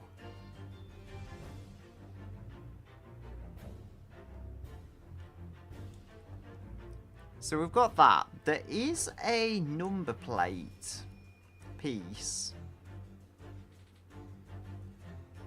which is interesting, I guess. So I think if I if I, like, double up on these bumpers, I should be able to get this working. Or I could just use a different set of bumpers. Okay, I think I know there's a bumper I can use. This one should do the job. And I should be able to just manipulate this bumper into place.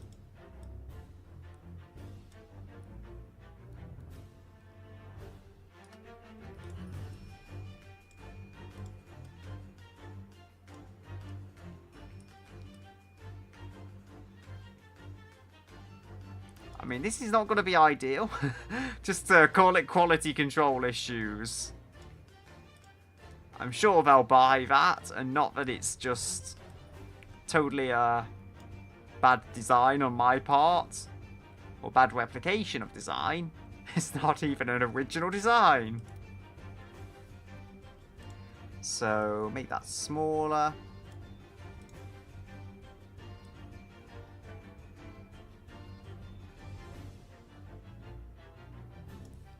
Okay. Gonna get the... I put window trim colour. Apparently so. I mean, I can see that as being how it's supposed to be. There is... So it's got the trim on the back, which it would naturally have. It's also... I mean, I can drag the... Yeah, so I'll drag one of these to the middle, I think, and then just drag it in a bit, which should give the... There we go. Lovely.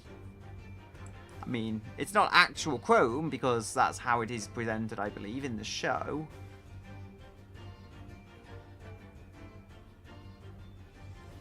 I mean, I could try... Like, maybe that is better off just going in a little...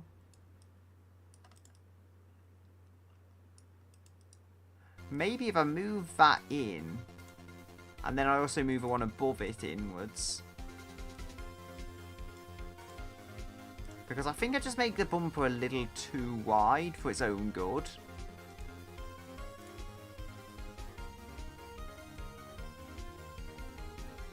There we go. Like that should, that blends a little better. It's not perfect, but I don't think I'm going to get perfect very easily in automation. I mean, it was already hard enough to get the front end to actually look like the front end. At least the back end has been easier. What it shows here just shows like a blue number plate, so I'm just going to copy that straight across as best as I can.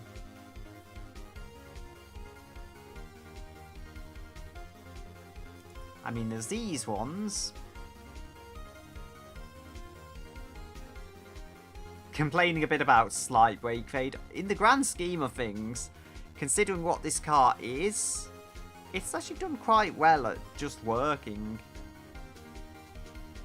I was going to say, what's the difference between these? It's the amount they sit outwards, so... I mean, that's not the blue number plate, that is Canon by the looks of it, but...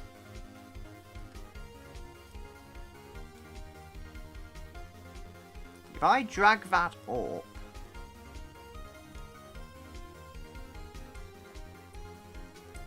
I think it does hang off the bumper a little, so I'm not that far off. I mean, I could remove that part, or just make it invisible.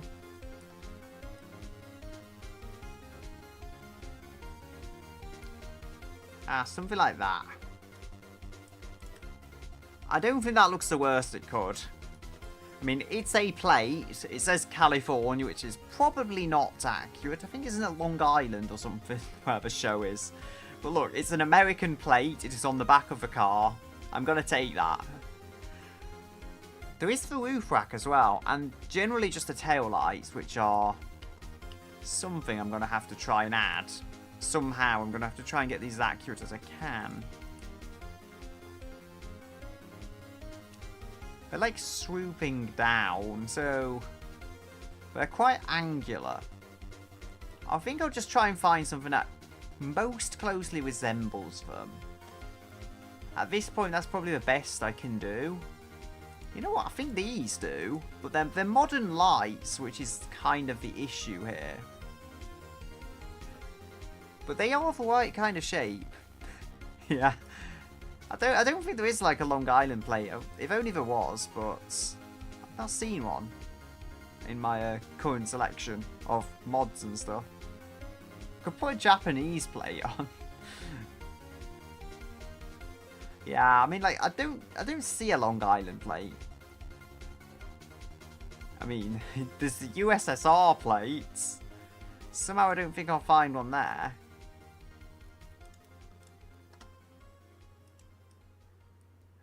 Hi Bard. I have done a thing. It is supposed to be a Family Guy car. And it's got the suspension and everything, so it should handle like you'd expect it to. I mean, there's the interior as well. Like, I don't know how I'm going to imitate the Ford interior that it's based off of. And it probably needs a DVD player as well. Because that's canon. That it has a DVD player, at least at some point.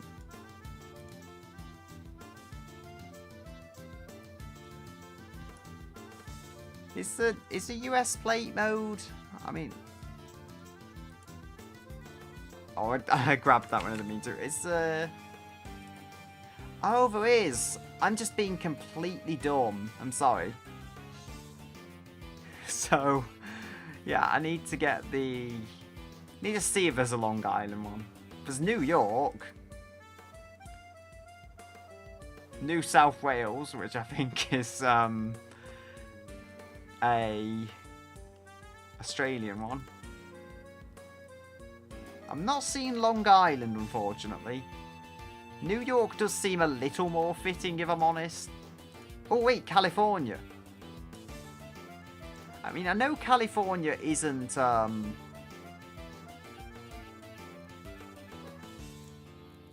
mod. I mean, I've looked on there. I'll have a look on the, other ones I've got. So... There's RB plates. There's RB plates here.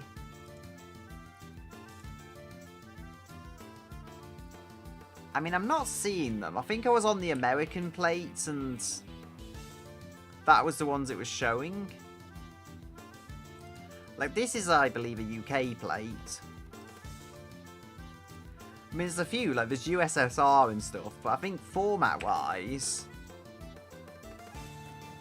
Yeah, New South Wales, I mean... Yes, thank you, Bard. I somehow don't think he would be proud of, like, the build quality of these, indicators. Just because it's thrown on here, but, you know... He would probably drive it. It's certainly got the law accurate lack of a rear door handle. So, you know, I've managed to factor in that very important feature. These taillights, though, I'm not liking them. I mean, this one at least, it does show on the reference image I've got, it does show a blue plate, and that is a blue plate, so... I mean, it's about as close, I think, as I'm going to get it to being accurate here.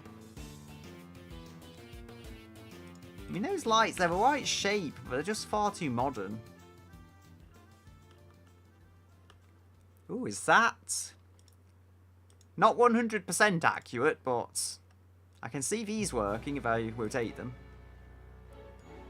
Yeah, appreciate the efforts. Hopefully. Either that, or you would wonder why someone has cloned his car. To think this is, like, actually a 46-year-old car now. Because it's based off a 1980 Ford. I mean, it was confirmed. I believe, what was it, Seth MacFarlane, I think, did the show, and he said it was based on... He said it was an 80 model, I think. And visually, it's based on a Ford LTD. So, I mean, that's what I had to reference, really. Now, those lights are, like, all one colour on the actual vehicle. I think, yeah, there's, like, no reverse lights. there's just all brake lights and no reverse lights or indicators. Progress. You're making progress and you're never going back.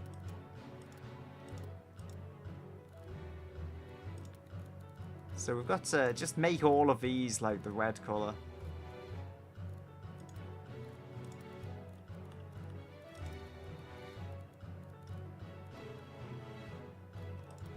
There we go. We don't need indicators here.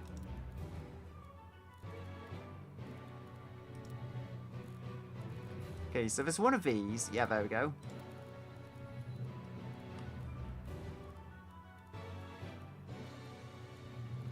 I think that's what I need it to be.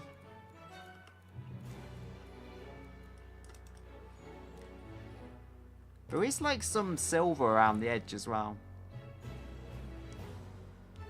I'm not sure I can download the mods now though. Like, I would look at them, but honestly, at this point, because I do usually download the mods anyway that I see that look half decent. So I've got a whole bunch of plates, but I don't know. Presumably they just weren't focusing on Long Island, at least on the ones I downloaded. Oh dear, I kind of messed that up.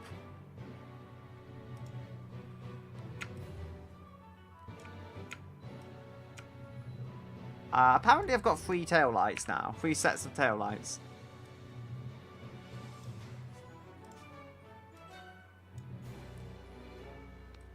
I think they need to be moved to the front. Because if I can do this correctly...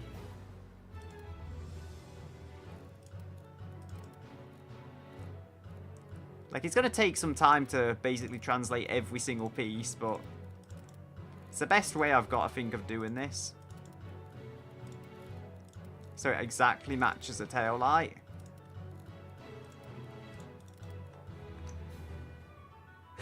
Yeah, nobody cares about Long Island. Indeed. Although granted, they should, because it's where Billy Joel came from, so... I don't know, it's like, there is some importance to it. But actually, maybe that's why they have like certain Billy Joel songs in Family Guy and stuff, because it all like ties in. Some very random lore. Probably unnecessary, but anyway. I think what I need to do here is make that like shorter.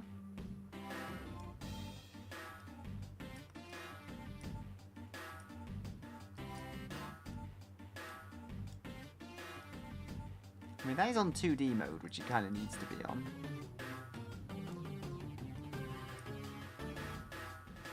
So if I go... I need to change that to the other mode.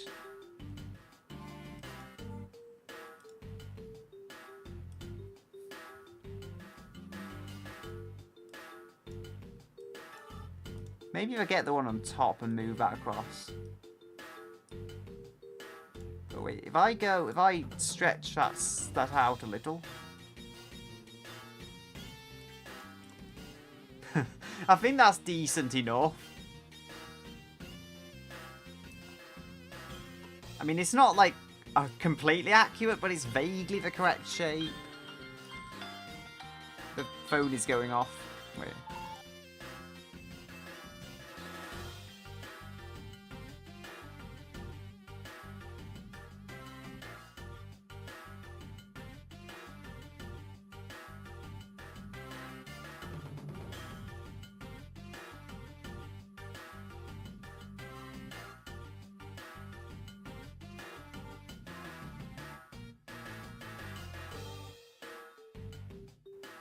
Yeah, just had to get me phone. But anyway, I am back.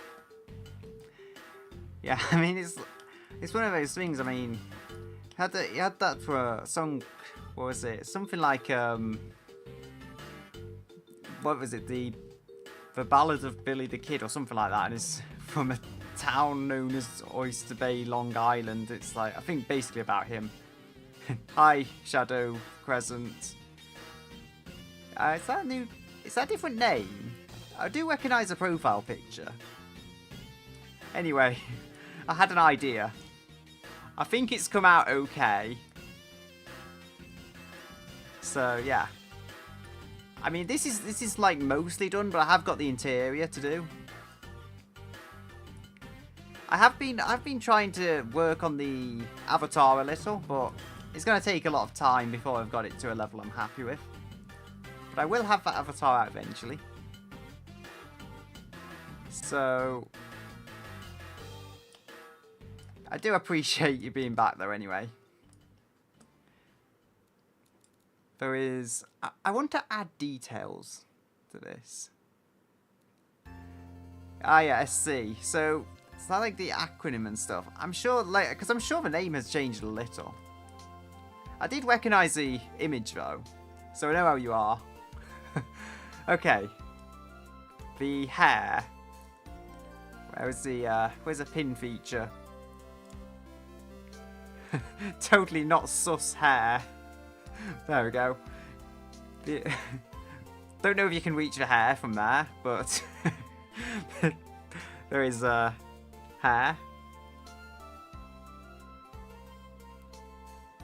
I mean, I don't know if I mentioned there is a custom 8-ball thing I've got. Sorry, I don't know what to ask it, but might need a capital S to actually work, but there is a custom 8-ball I made, so yeah. All the hair.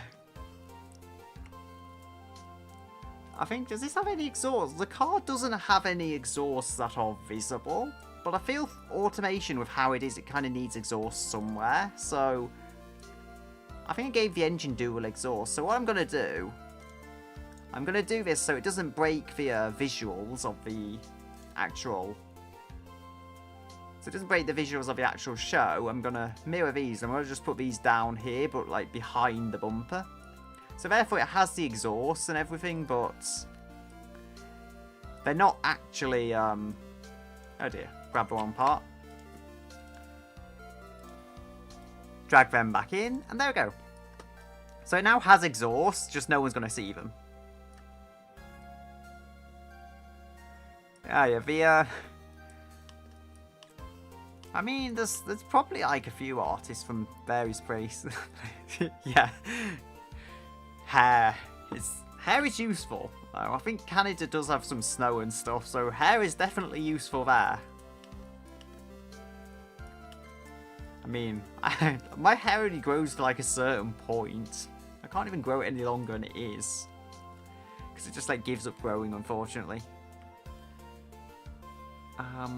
Yeah, so there's like a handle there or something on the boot lid. I think that is actually... Wait, so... I'm just thinking now. So the animators, they thought to add a handle there, which honestly most people won't notice. But they didn't add handles on the rear doors where, you know, it's kind of one of the immediate places. Oh dear. We're going to have the great hair wars now. The great hair wars of 2026. I feel there's going to be a massive fight in the comments section or something.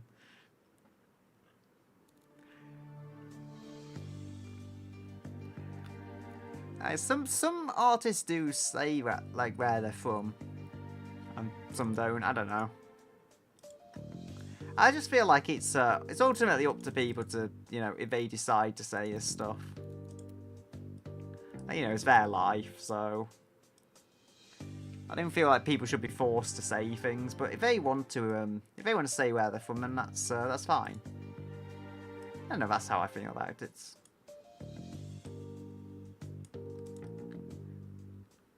There should only be one of these. I don't need it mirroring. I mean, I think that's kind of close to how it was. Because of how this is angled, I'm probably just... I would say I'm probably better off... I probably can make this a different size. And this has got the chrome, which we don't actually want. We want this to have something better than chrome. We want this to have the grey stuff. Because in the show there is not chrome, so that's what we got. Can move that down a little.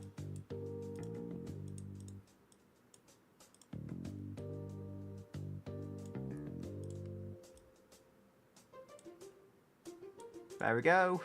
I mean, it's a handle. Could move it across a little.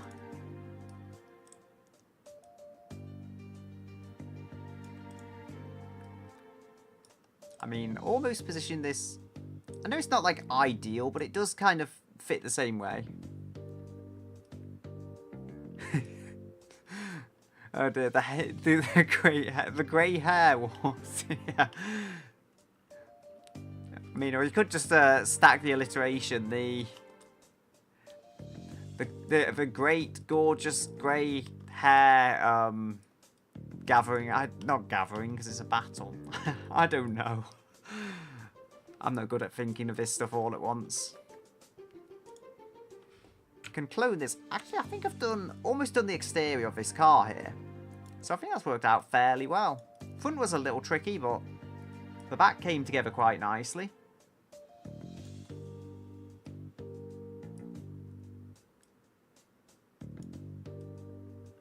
Oh no, the hair thing has fallen. I wonder if I could put, like, I wonder if I could fit every avatar on my hair. I'm having ideas now. Now I'm starting to... I'm starting to... Oh no, I've forgotten how to use the avatars. I'm looking like a Christmas tree at this point. I guess an unintended side effect of having green hair. I look like a Christmas tree. Everyone will get hair. Whether they like the hair or not, they will all get the hair. Did your Sakura 8-ball work? Because I did try that, but I don't know if it actually worked. No, it didn't. I'm putting emojis down, apparently.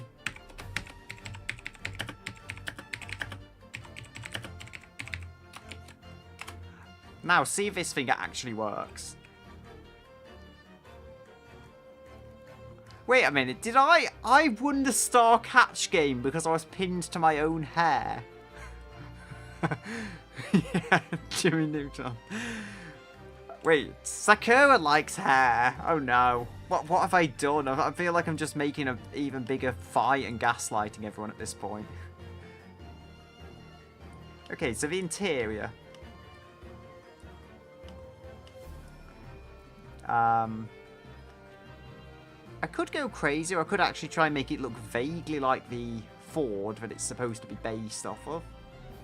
I did have something up. So there we go. That one looks like something. I can do something with that. There's a lot of, like, wood. Probably fake wood, but I think I can try and make this work. I just don't want to waste too much time on the interior.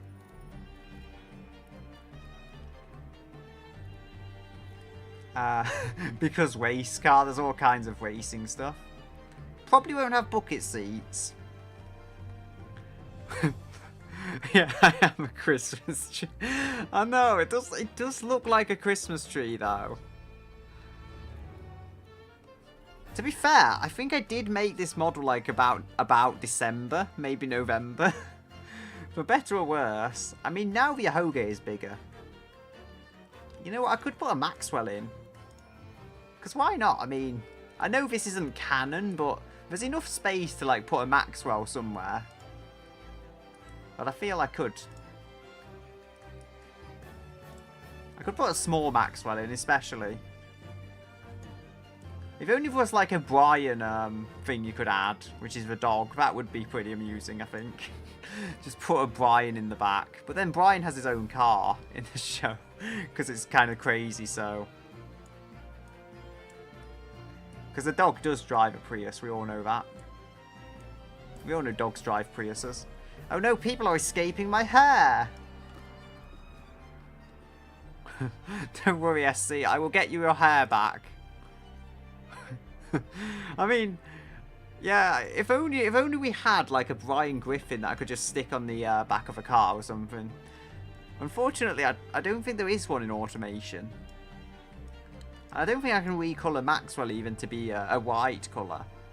The closest there is like the Boy Kisser cat, which is the same kind of colour, I guess, to a point.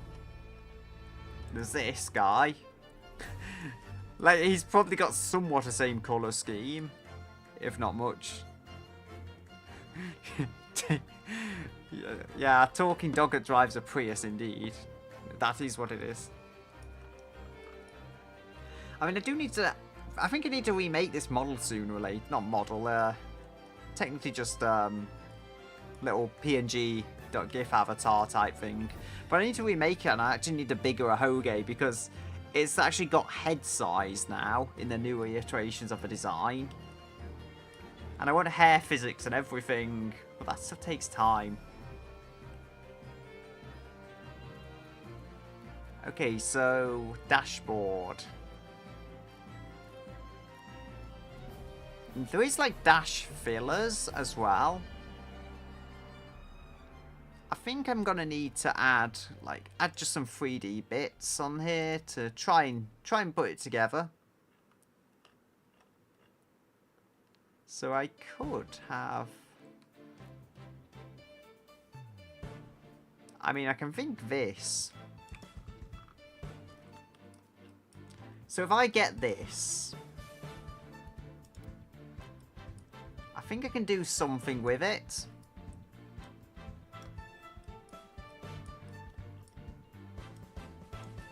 I can actually change the window colour so I can see through it a little better. So I can actually kind of see what I'm doing with the dashboard. Save that.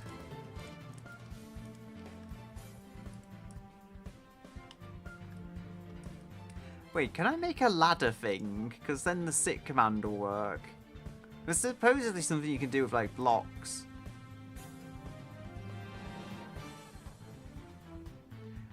I can also spawn random avatars.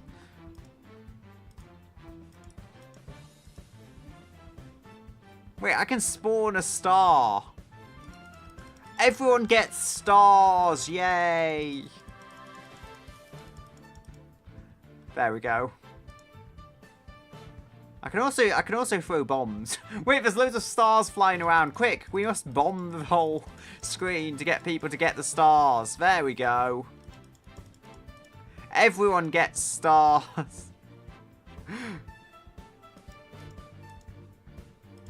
That's when I put too many stars down. Everyone will win the jump catch game today. There we go. All the stars are gone. You're just Sakura's having a massive job of telling everyone everyone's stars. So we've got where's the cursor? There it is.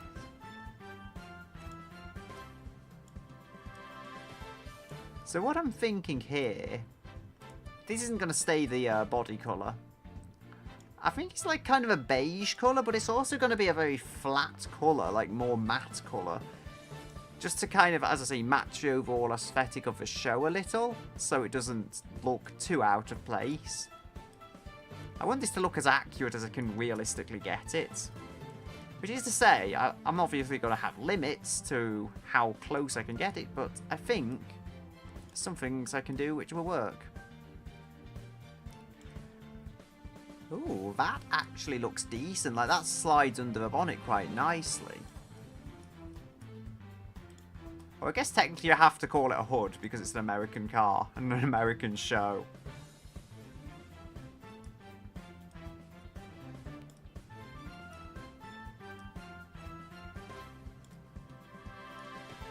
If I curve that up a little...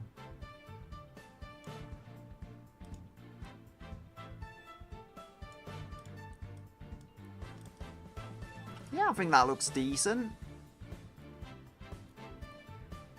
So...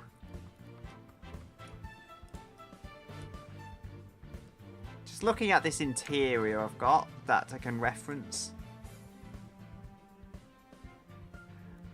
This isn't going to be a perfect representation, but that isn't even under the cursor properly. Does this actually snap to... kind of snaps, but it snaps so it's like to the middle from one side, which is odd. Should be able to mirror that anyway. Now, if I flip it the other way, will that work?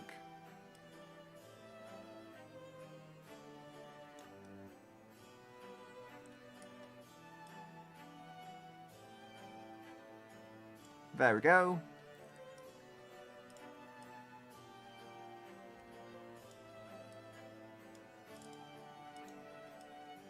I mean, the colour is where things I think will get interesting with this, because I do want it to be as close as I can get to the canonical, like, colour of the car. For the, like, just general interior, not just the dashboard, but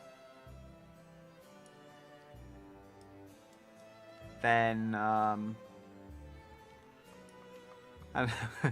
yeah. So, it is kind of American, but I don't know. I have built a much nice. I could bring it up, but I bought a much nicer, built a much nicer American car in this game. But I mean, this is just accurate, I think, to the show as much as I can get. I can paint this exterior like trim color. I think I'm oddly just making everything out of plastic because it actually does imitate that cartoon style quite well.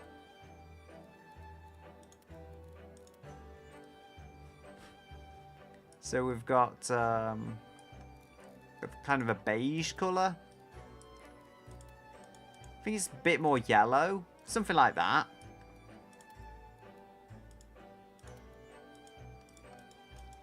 And then we've got this. I mean, the wood, I would probably just literally make brown. Just a piece of, like, brown plastic, because that's the way this stuff is animated. None of it is super complicated. I think I went on 2D, not 3D. Instead of removing the mirror feature. Yeah, I mean, there was actually, was showed on the wiki, actually, even, there was the version of the car with a pirate flag on, which was actually canon from the show, so I could do that. Because I feel, if there's any flag, it's like going to be the pirate flag from the show. I mean, the American Dad vehicle, that's like, that would have an American flag on, definitely, because just knowing how that show is and stuff, and the character, how the characters are, I mean, that would definitely have, like, an American flag. I'm not so sure this would canonically have it. Just all... Wait, is it... Wait, it's Italian flags, and then, I don't recognise, is that an African flag on the... hiding in the American flag? I mean, it's one of those things I do find it funny. It's, in a way, what they do in this country as well as America, I believe, they have all this stuff, like they have the flags and stuff, saying all American everything, but then they're actually made in China. So, yeah, true Americans make their stuff in China, or something like that. So this can go across. So we'll go plastic. All the American flags. Actually, I must ask the Sakura bot if I can find the flag.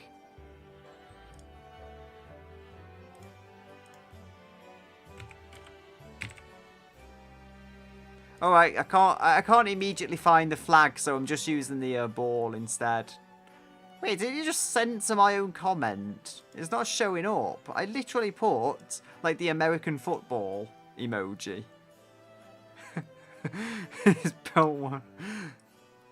Why? It's not showing my comment. Am I the only person that's seeing this? Because I literally put an American football and it censored it as if it's something bad. It was an emoji in, like, YouTube's own thing, I think.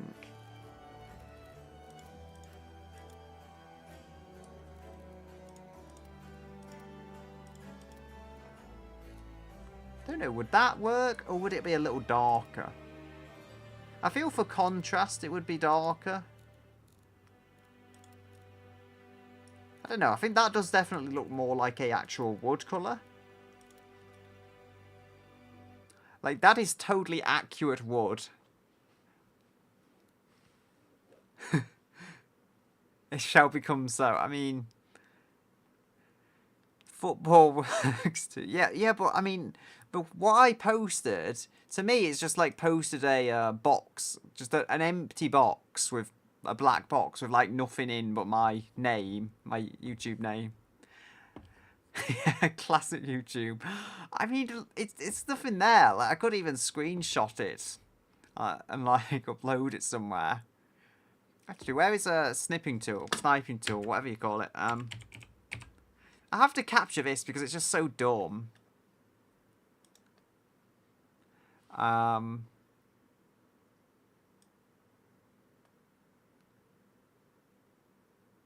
Okay, there we go. So I can hopefully show this. Hopefully it shows up. Yeah, I can zoom in a little. I can also draw on it, apparently. Which I don't want to do. I think I might need more music as well. So, there we go. Like, that's just what shows up. Like, there's nothing in the box at all. But that's how it shows up for me. American football. It showed when I was like entering it though, and it showed when you posted it, Bard. It just didn't show it when I posted it, which is very strange. Even Sakura responded to it, but it's like, okay, then it's very strange. But I do need to, as I say, find a bit more music because that one has finished. So, could go for Simpsons Hit and Run music.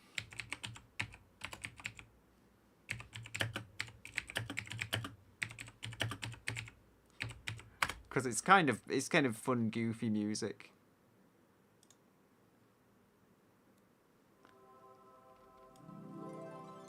So, can I... There we go. I can be doing my comically evil music playlist or something along those lines. Need to get the volume right.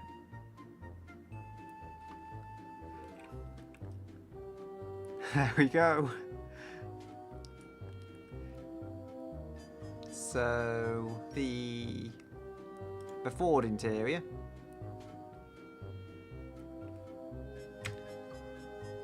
Oh dear. That one isn't showing up the brown colour which I wanted. Actually, maybe... I would say make it shiny. I can't really make it shiny because, as I say, the way it's designed...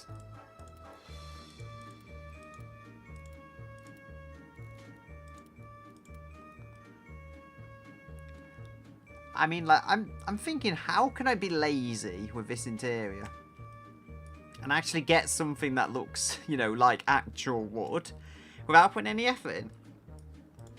I mean, usually cutting corners doesn't actually accomplish anything, but I'm just feeling like I don't want to spend ages on this and put all the effort in the world into it.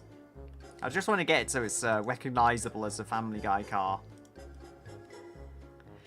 It seems to be having issues adding stuff in, though. How fast is it? Is it still 10.3? I'm sure this thing just gets slower when I'm not looking, because it can do 10.2 0 to 60, but it keeps going down for speed and just getting slower.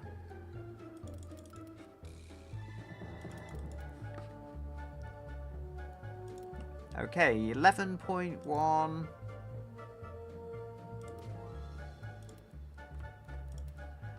I mean, I will have to drive the thing as well, so it's probably going to be one of a few instances of actually a drivable Family Guy car. I don't know what you call it, the American wagon or whatever. I mean, I'm surprised that this thing actually works so well. Like, it's not giving me any complaints of a minor brake fade. So I'm surprised I've got this car to work so well, actually. Beyond the visuals, I actually got the thing to drive quite well. If it's to be trusted, at least. So it's got this interesting sideways speedometer. At least on the actual Ford. which this car is based off of. Now, there is ways I'm thinking I could try and... Oh dear, controls. There's ways I'm thinking I could probably, like, implement this.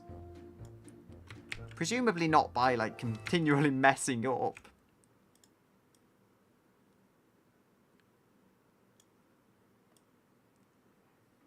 So if I have this... I'm thinking of just going ultra cartoony with how it's designed, so...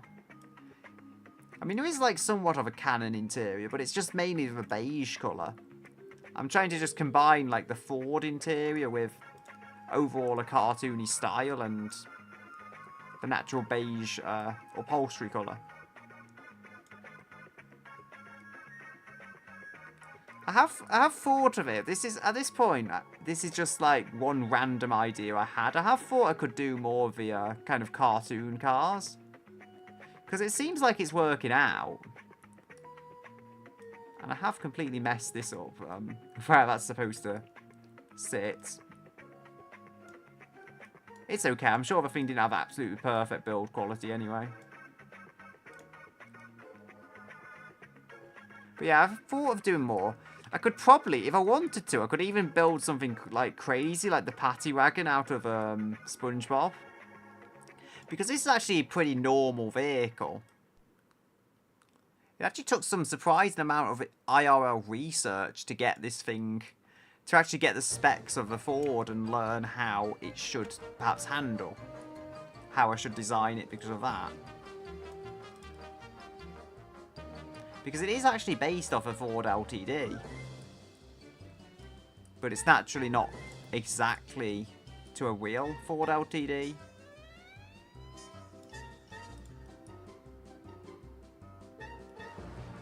I'm thinking if it was a Family Guy game, which it probably is, there would be music from that.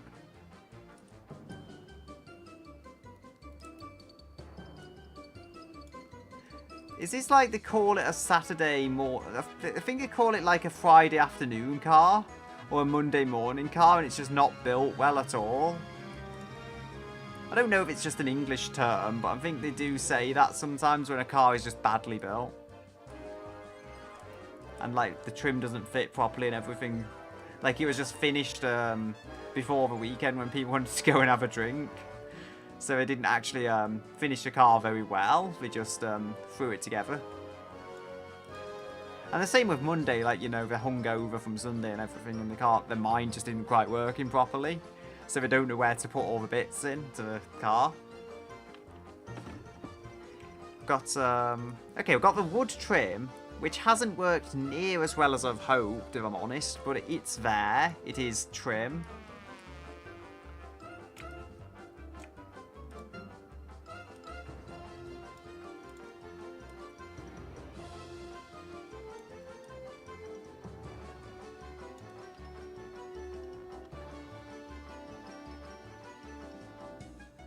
I'm not getting this together very well.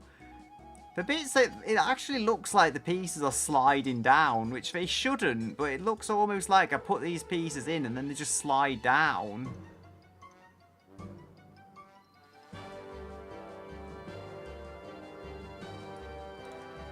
It actually does. It feels like bits of this. I put them in place and then they literally just slide down slowly.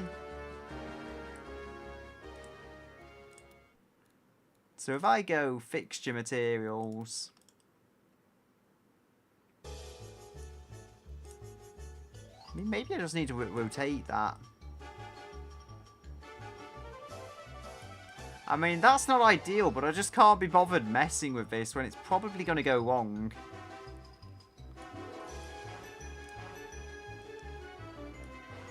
So we've got that. Can move that out and...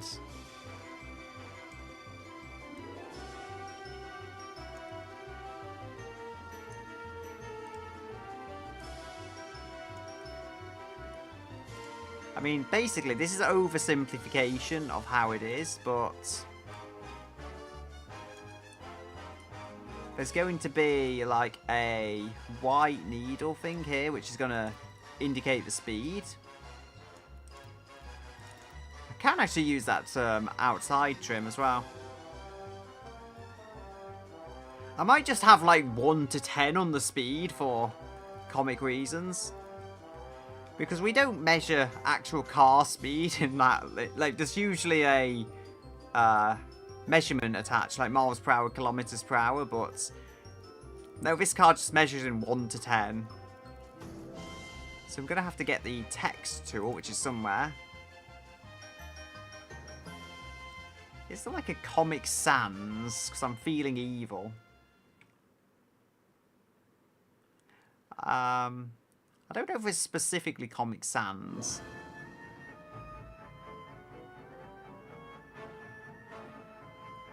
I mean, that seems to look vaguely like Comic Sans, but probably not too much. I mean, I don't know. It's technically a 1980s, so I'm going to go with the most 80s text ever. So we've got 1, 2, 3, 4, 5, 6, 7, 8, 9, 10. Like, that is totally how speed is measured in this car.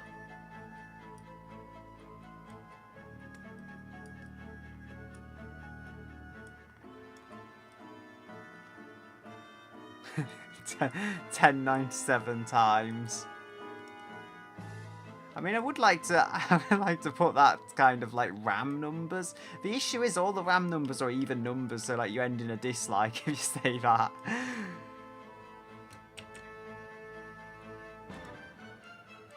I mean, I know there's like there's various Core 2 duos, but even they I think end in even numbers. Oh, the logic of being a computer nerd. Oh, interesting, it's not put the underscores in. I was expecting it to do that.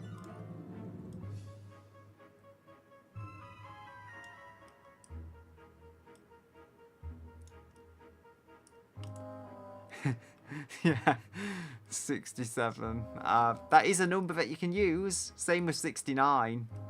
Both numbers work. If you like the stream 67 times, it does end in a like. Sakura isn't even sure. Yes, perhaps not. I mean, there is a lot of numbers. Maybe she just got confused.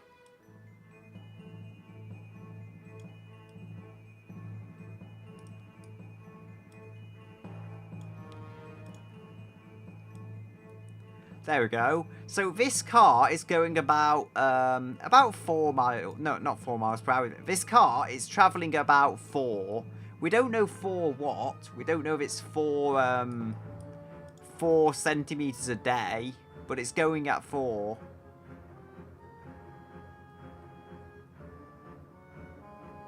Oh dear, like I'm burying the text behind this and I do not want to.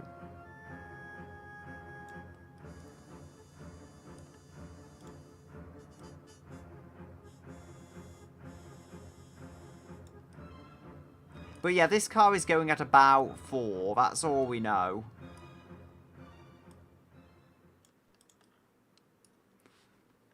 Okay, see you, Revo. I'll hopefully finish my Peter Griffin wagon.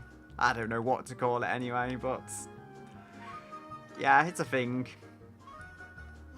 I'm gonna need a steering wheel. Thing is, my mind would like to put a cat ears steering wheel or some cover or something, but that's just not actually practical. Ooh, classic steering wheels. I think being a 1980, it wouldn't have an airbag, so I could go with something like this. It doesn't look very 80s though to me. It's quite a nice wheel though, and if I change this to match the, well, not wood on the dash, but the other colour thing.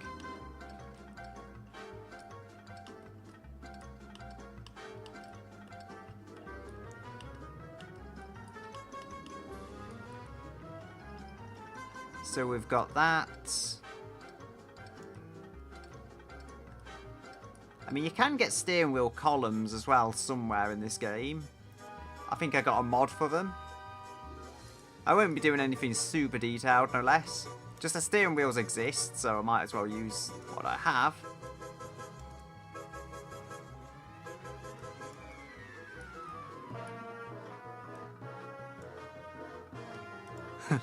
Yeah, 4-speed. I mean, it is actually I mean, it is also 4-speed gearbox for all it's worth, although that's a completely different thing. It does have 4 gears. So I should probably mention that. Put that on there. And then we can also go... That can be like fat, I think.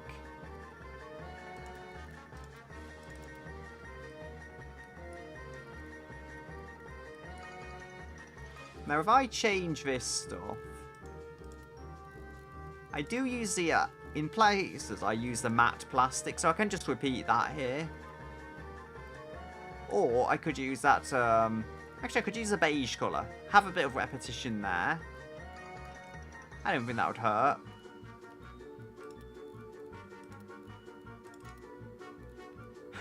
Called it Bergina, like almost beige.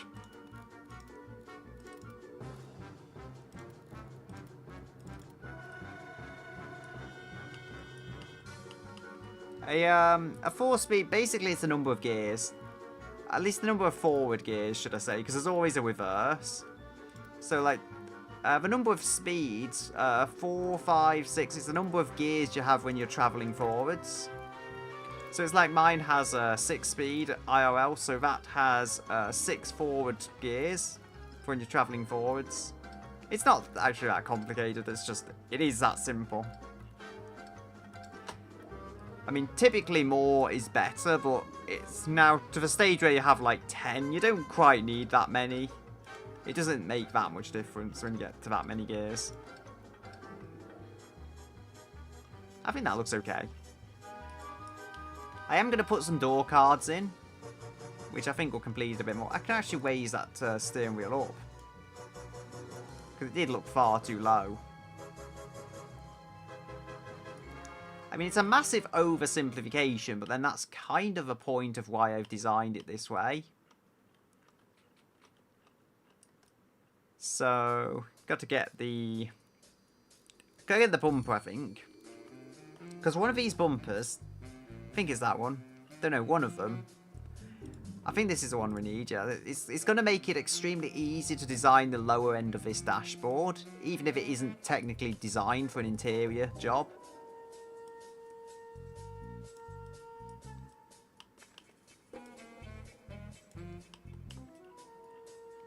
I feel like I should find something a little more crazy next time. I mean, this was just an idea that I had, though. I thought it would be a fun thing to try and make how this car would actually be in 3 dimensions, I guess you could say.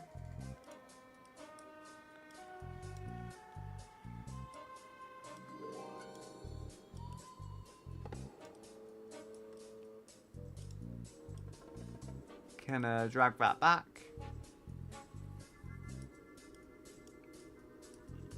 That can also just be this, like, beige colour. Because it is generally a beige interior. I think that looks decent. It's not perfect, and it is definitely an oversimplification, but... yeah, every gear has more speed potential. I mean, you can go at a speed in any gear. It's like some of the randomised wheels. They've only given me 2-speed gearboxes, but the car still has a turn of speed to it. It's just more gears generally means you can get more power to the road, at least more easily than you would otherwise be able to. When you're stuck with no gears, you just spend a lot of time out of the actual out of the power, because more gears means you can keep the engine in like the point of the power curve where your engine makes the most power. So if you have an 80 horsepower engine, but you have a very long gearbox, you might spend half the time making about 60 or 50 horsepower. Probably not doing a very good job of explaining it, but that's the fundamentals of it. There is the tunnel, the chassis tunnel here. You can sometimes make that smaller. So we've got, I think you go on body. And chassis tunnel size. Oh yes, I can make that smaller. Excellent. It doesn't always let you do it, but when it lets you make this smaller, it makes it a lot easier to do in interior in general. Just a lot easier to apply it, I guess you could say. So I can make that to a point quite small. Like it, maybe make it a little larger than that so it actually covers the exhaust or whatever that part is up there properly. I mean, there's 2 exhausts there. I don't think that's the issue. I think it's actually the drive shaft. So, got that. There's door cards. Yeah, I mean, the thing about... I know some modern automatics have 10-speed. Usually, manuals don't have more than 6. I think there's a few manuals with 7. But, yeah, it gets to a point where you can just have too many gears that you're just, like, going through them. I mean, to bring it up, the Fast and the Furious meme about having 1,000,000 gears and you have to shift up every like, 2 miles per hour, that's not actually a fast way to shift. Because too many gears. But that's it. So they might advertise having 1,000,000 gears as a good thing, but when you're just like Fast and the Furious and you're spending the entire time changing gear, you're going to be overtaken by a granny in a 50-year-old Cadillac because she's not actually just shifting the gear lever 1,000,000 times a second and actually just moving. So we've got, yeah, there is the tunnel anyway. Firewall position. That gives us more interior space. That's the reason I mess with that a little.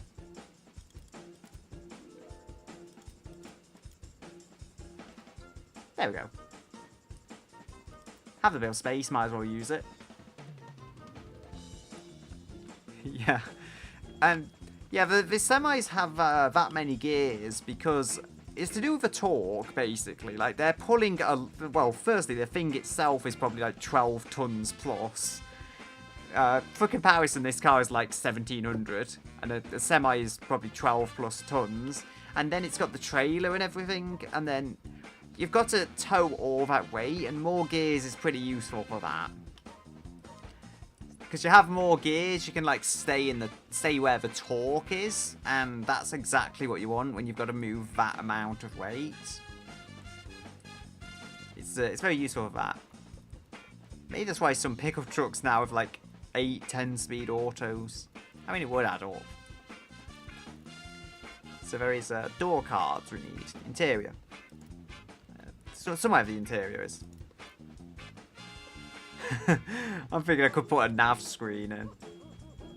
But that just actually makes it more complicated. Because I like how oversimplified this is. It actually matches the cartoon style. Like, I could have made this pretty complicated and try and go over the top. But it just doesn't add to it. At all, I don't think. Now the seats. These classic seats look like they would fit quite well. I'm not sure. But that looks like it could potentially work, and it's not even putting it in properly. Sometimes it is just weird about that, and like the interior designer just stops working and you have to click off and on it again. So, I mean, yeah, this thing still apparently handles quite well. Yes, I'm edumacational. Well, no, what do you call it? Edumacational, I think. Oh, my monitor is doing its world famous thing of threatening to turn off on the stream, which it always does. It's like, I'm going to turn off in 5 minutes if you don't give me attention. I mean, I could change a setting, but it's kind of funny. So that's why I leave it in there. Because it's kind of funny it does it every stream without fail.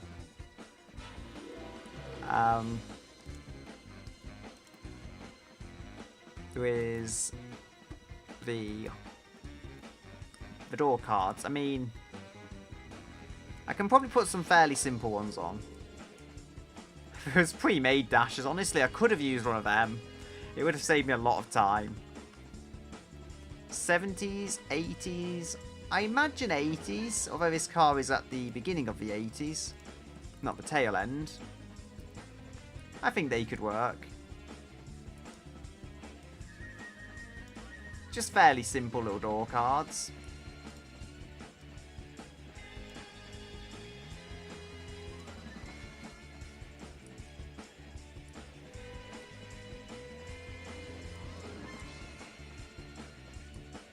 I mean, there is various, like, floor pans and stuff you can put in.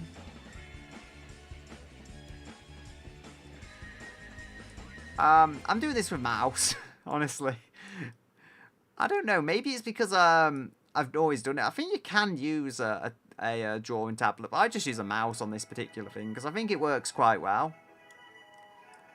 I think I might have tried using a drawing tablet, just because why not, but it just becomes a pain in this particular thing. I mean, the Miku was going to be painful to try and draw regardless, but it was funny.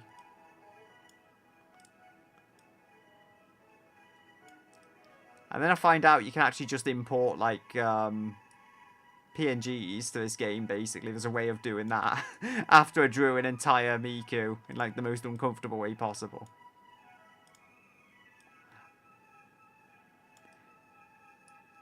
So we've got, I think that's smaller, I would say.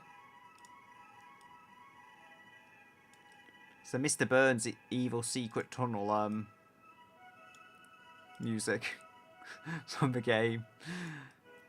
I mean, there was actually this whole thing in The Simpsons that they had, that they joined a cult.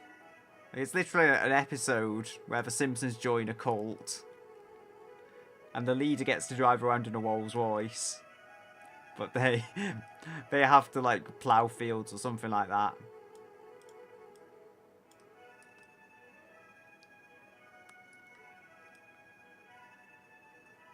Can go and mirror that.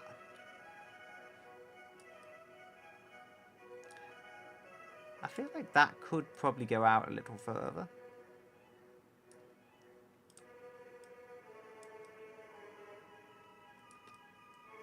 So this is going to mostly just be this beige colour. I mean, like I say, it's massively oversimplified, but that's fine. In this particular case, it works in the car's favour. And there is like a not turn, I think it's like a little door light. I can get rid of that, just paint it the same colour, because it would make the design more complicated.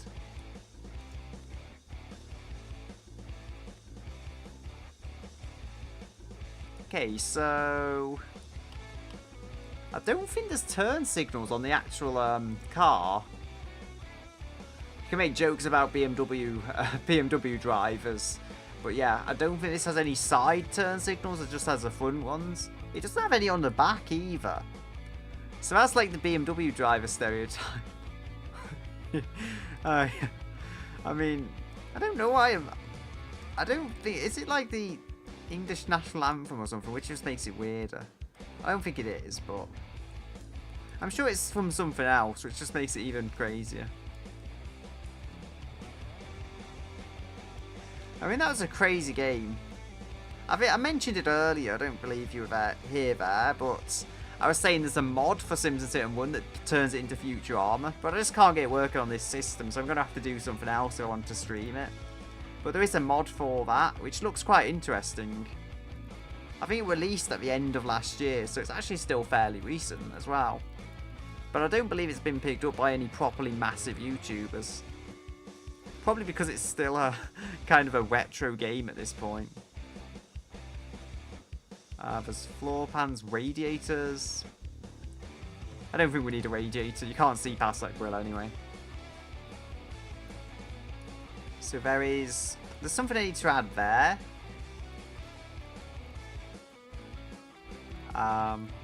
There's 3D parts, that's what I need. So basic shapes.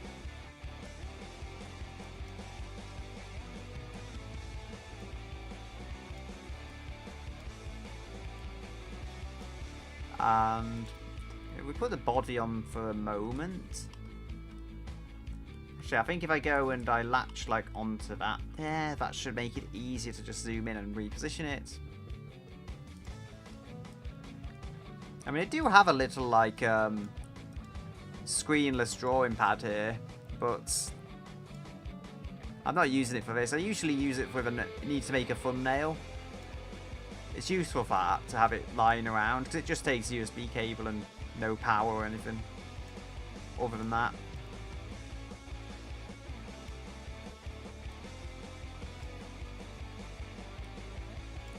And I've moved that the wrong way.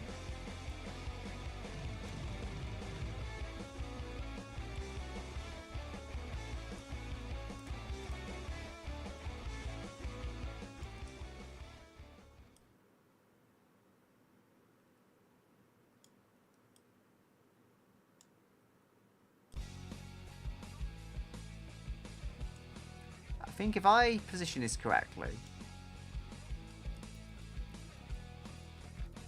and then I can mirror this. I mean, I don't think I've seen that much of Futurama, honestly, but the mod does look very interesting. It remakes a whole game from what I've seen. Because you look at Simpsons Hit and Run and you look at that, it's the same kind of art style, but the game is just completely different looking. They've changed all the traffic, all the buildings. The only thing that's really the same that I noticed is just the fundamental stuff that it's made using, kind of thing. The missions are probably also the same, but with a completely different world they're built upon. I still think though that game actually looks pretty good. I'm sure people aren't going to agree with me, but I still think The Simpsons Hit and Run actually looks good even today. Because it's not, it's never a game that's been on the cutting edge of just video performance. It's more stylized in that it's it takes a show and it kind of makes it 3D, for lack of a better explanation. And I don't think it looks bad. I mean, the PS2 version is still running something like 360p, but on PC it actually looks pretty nice still. And I do play the PC version because, well, that's where all the mods and higher res stuff and all that is on. You can even get a widescreen mod, which I have used before. That is some kind of interior. I think if I remove that handle, don't think I need that on the back. Actually, I could remove it from the front as well, because just to simplify the whole cabin. And then there's the various floor bits and stuff.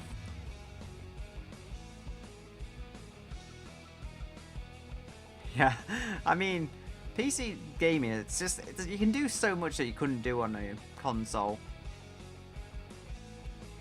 I'm just thinking, could I get like one pedal?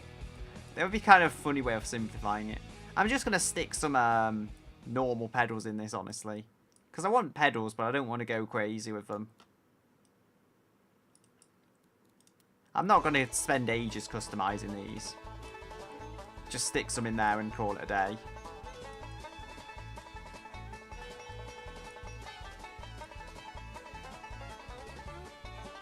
I mean, it's crazy how good some of the older PC games look, though, from the early 2000s.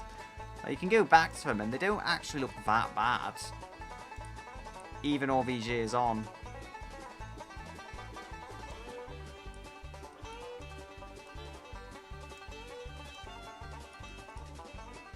So, I mean, I think I'll make the floor of this actually just the same kind of beige colour. So that can change, that can...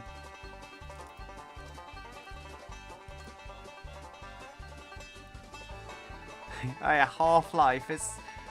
I think I know what that is. Wasn't it like Black Mesa they call it? I don't know how old that is, but I think from what I've seen of that, that actually looks pretty good too. Like, that actually looks really nice still. And I think that, I don't know if that was from the late 2000s or whatever, but it does look really nice for a Source Engine game.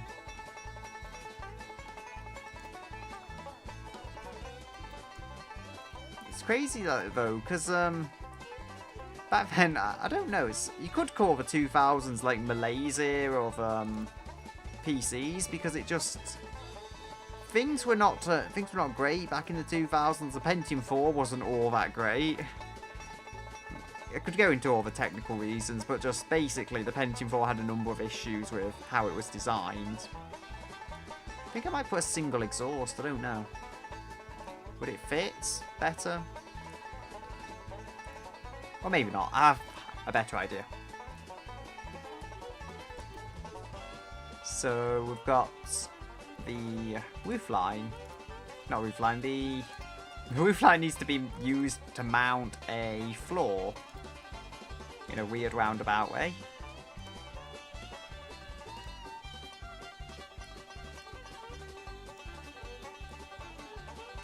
So we've got that.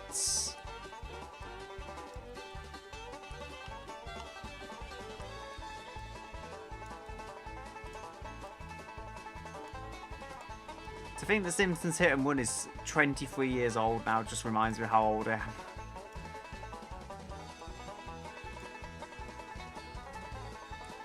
Nah, I haven't played Half-Life. I must be honest.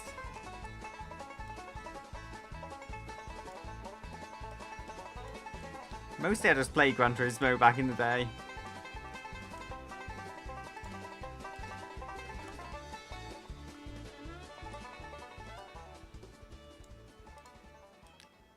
I don't know, I have serious guilt problems if there's any like shooting in it. It just makes me feel horrendously guilty.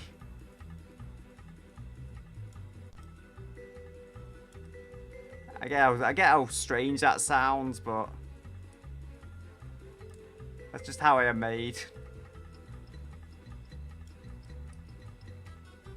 Like, my mind doesn't quite differentiate and understand its fiction, so just assumes everything is real.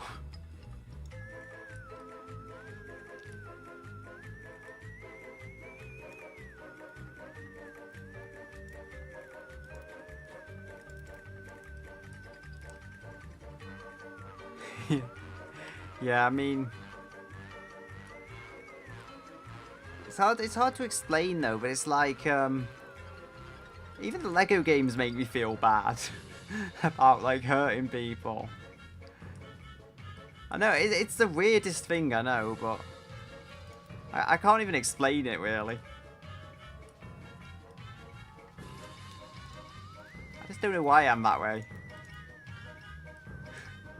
I mean, I'm having fun with this, though, at least, so. It's like I say, my head doesn't seem to know how to differentiate it from reality from fiction, so. It just ends up with me having this thought phase of, like, what have I done? And then yeah, it doesn't become enjoyable at that point. Because I'm just flawed in that way. So I've got to go back onto this because it's not like tying in.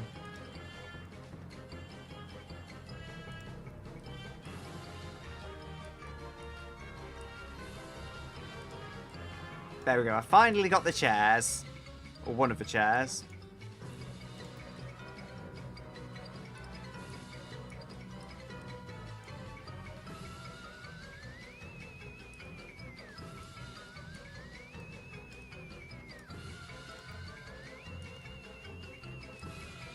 Are they on the floor?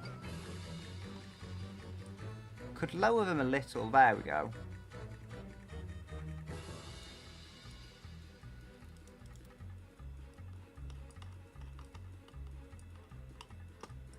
So these seats need to be in some kind of beige cloth colour.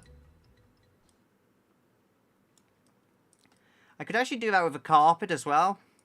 Like if I use a beige cloth type colour.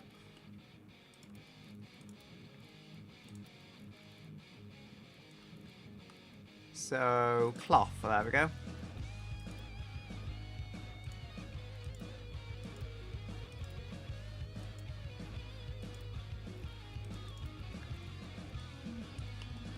So we can get this working. Yeah. Human brain is an odd thing. That is true.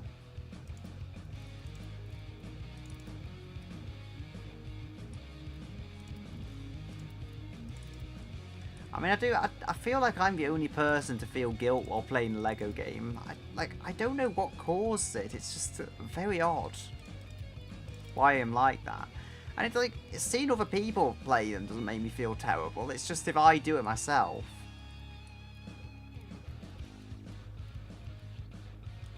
Like, something's just strange with how I'm wired.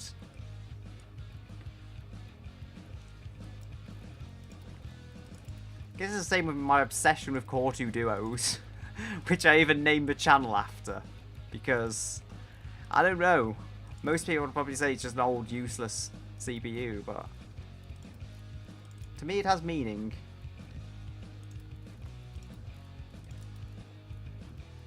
I feel like kids don't even know Core 2 Duo is a CPU nowadays, because it's so long back.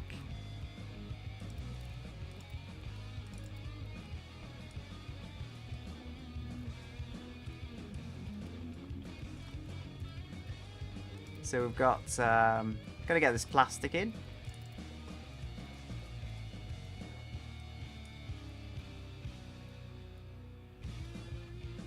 I think I can change these.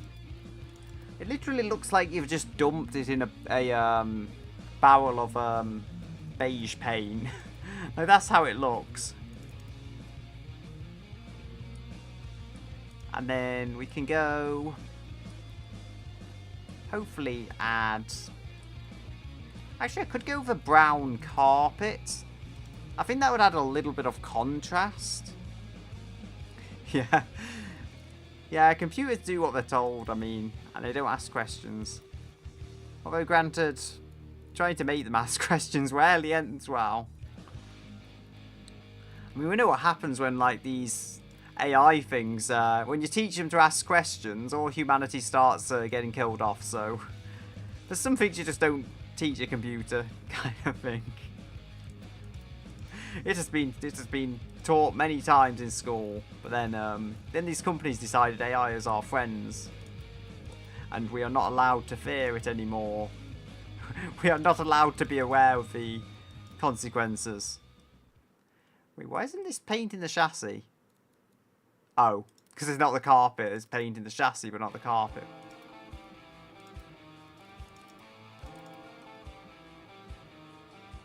There we go.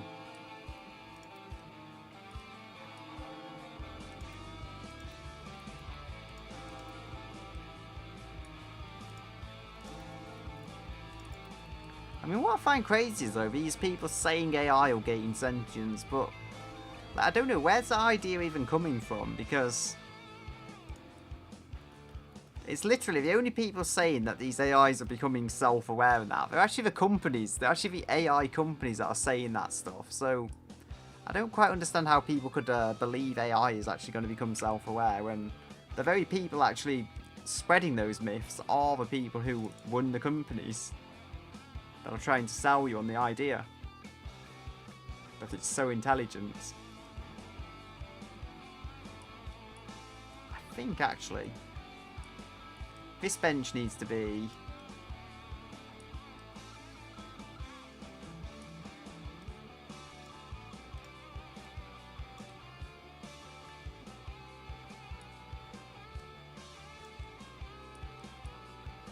I think if I make that a little smaller,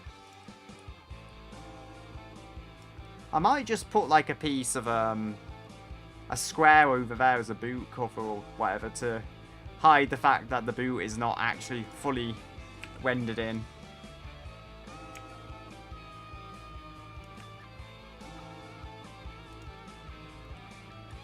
So that is the base of the seat.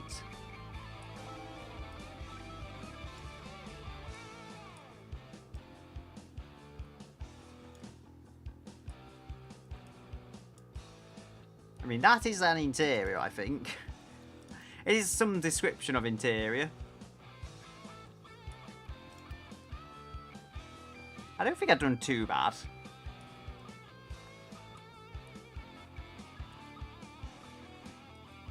Yeah, I mean,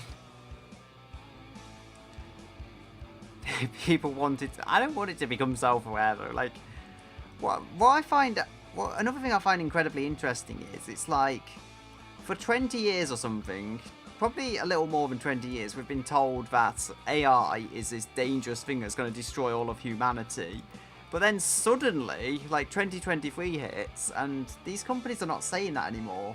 They like literally just changed their mind in a snap of the fingers, and they're like, oh, AI is totally not evil, it's totally not trying to kill us all. But like they did that an instant, basically, when the share prices went up for something called AI. I find that absolutely wild. Yeah.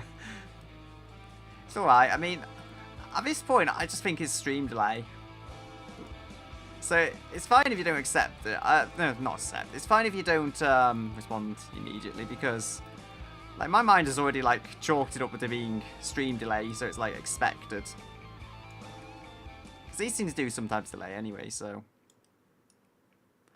it's nothing that I'm not like prepared for.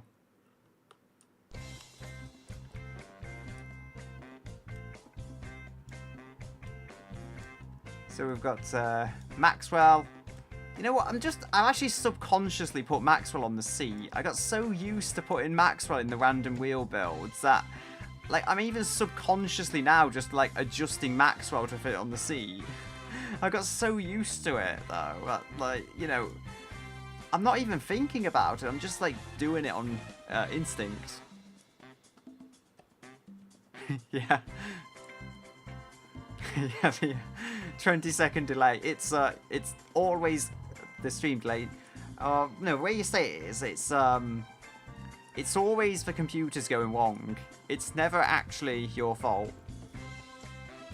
Every time something goes wrong, it's the computer's doing it. Like I say, even if something isn't AI fault, yeah, it is a tradition. But like I say, even if it's not AI's fault, just blame AI. That's the solution to everything.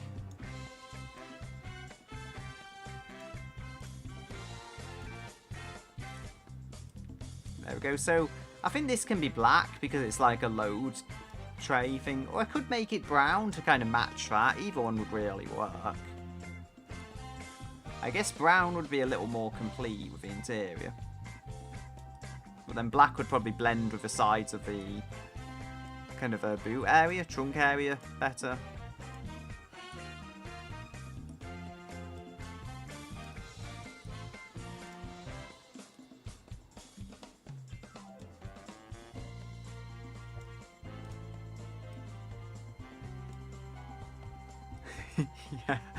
Yeah, we can blame AI. Like, the reason my engine isn't very good, the reason this massive engine only makes 190 horsepower, it's not because the engine is poorly built, it's AI's fault. Because, I'm just inventing canon about this car now. The engine was enhanced by AI, and it didn't know how to actually tune an engine, so it just ended up, making no power and no fuel efficiency or any of that good stuff. So, fixture materials. I think this car is almost done. I need a little column for the steering wheel. Yeah, AI took our horsepower. AI tried to take our jobs, and now it's taken our horsepower as well. So, see if it brings up steering column. There we go. So, what have we got here? I feel like this one is appropriate.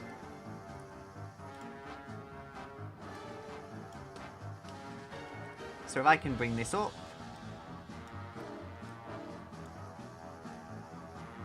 Gonna need to name this as well, actually. Sakura. Unfortunately, Sakura can't play music. I think I could probably make that feature. If it was on Twitch, I could probably do it. Because I think you can integrate that with Spotify or even YouTube. I don't know, you might be able to do it with Stream Elements on YouTube. Actually, I do want to try something, because I did mess around with Stream Elements. I have no idea if it's going to work. But I did make a no ball, and it's like, all it does is just tell you no if it works. It might not work, as I say. But I was just messing around with it. It works! The no ball said no. Like, that's all it does. It's just, the no ball literally just says no. So it's like, you can ask it anything, but the answer will always be no.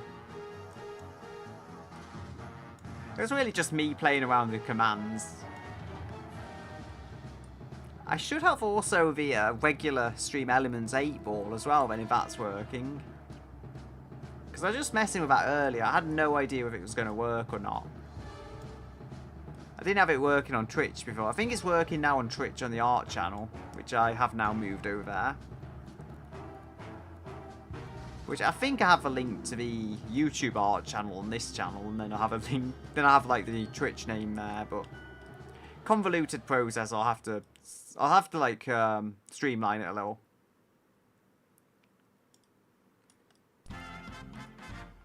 So we go do that.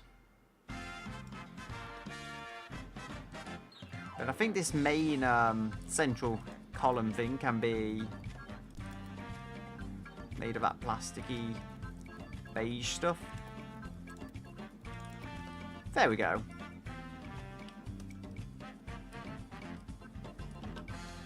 I think this looks decent enough.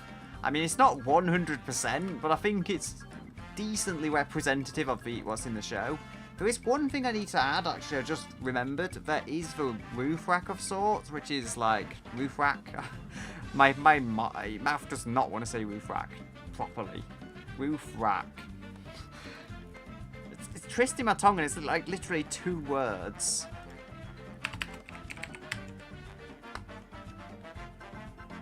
So, pillars, roof, or... I kind of want to put a sunroof on it or whatever. This is... That's not 100% accurate, but it could do. Depends if there's anything else. Okay, so what have we got here? Oh, no, I can get it working. So this is something I need to do, I think, to get it properly working.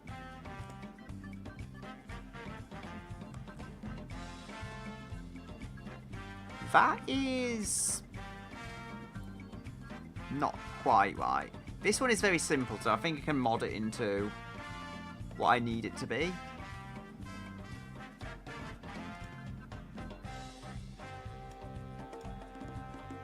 It's also not on 2D, which it probably ideally should be.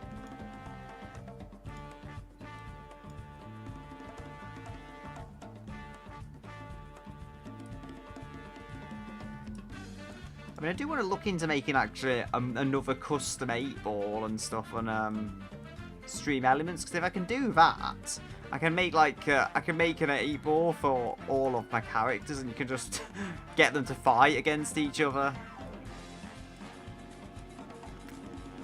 So you just make the 8-balls fight each other. Stream Elements is also a pair. I'm not sure whether that's accurate or not, but Stream Elements has become a pair, so it is a thing now. Stream Elements is officially a pair. So we've got okay, it's got like some little tubes there, which I can set up quite easily, I think. Just use the 3D mode and find some of these base cylinder large. Very almost done now. How long have I been streaming? I've apparently been streaming for 3 hours. It does not feel like 3 hours. I don't know if I should be proud or disappointed that I've spent so long on this. I think I've done a decent enough job of it. The, honestly, it does sound weird, but I do like making them, I think, more than I like driving them. But then it is always fun to drive it and just see how ridiculous the thing drives. In this case, it's not going to drive that ridiculously. I kind of have an idea how it's going to drive. But just seeing this thing actually drivable is part of a charm. Just seeing the car and seeing, like, it can actually drive now. It can actually, you know, you can actually not just see the thing you've made, but you can kind of use it. Which I'm probably not explaining very well, but that's just how I see it.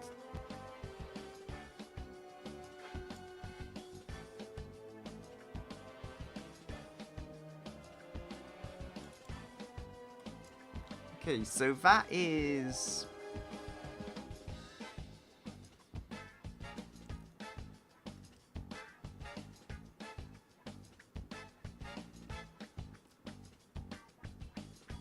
just trying to desperately get that set up.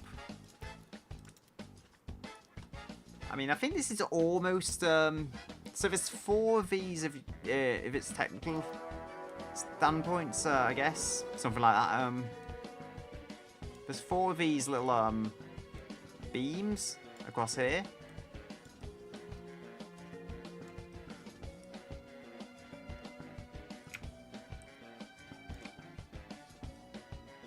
Yeah, this isn't 100% accurate, but I think it looks close enough to what's actually in the show. With the beams of across there and stuff. Because I think that's one of the main design aspects you see on the car. I will get to drive this thing now then, hopefully. Oh, I do need to name it. P Lover. Well, it says Plover is like the default name, but I find it funny because it's like Peter Lover or something like that. Almost matches that. So I think I call it Peter, like that horse meme. So I'm gonna just Peter the car. The car.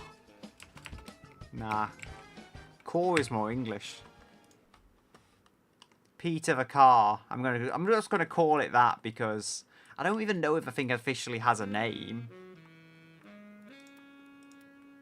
What I think I will do, I think because it's making about the same power as one of the cars currently in BeamNG, I think I'll try and compare it and see just how it compares. So we've got, yeah, everything is correct. I'll check the transmission, just to make sure. 10.2. Okay, I've got more acceleration. Somehow. I mean, it doesn't seem that slow. But then you have to remember, this thing is not going to be very fuel efficient at all. It's going to drink fuel to get, honestly, what's not all that much speed out of it. So we've got 40, 41... I think about 42 there. 10.2 seconds, 0 to 60. I think my car does something like 8.9, if I recall correctly. And my car is not a performance car. It makes less power than this, for all it's worth. Oh, it actually looks even better in the preview window here. It looks very bright. Like, the interior is really glowing, but I feel that will be fixed when it's actually exported.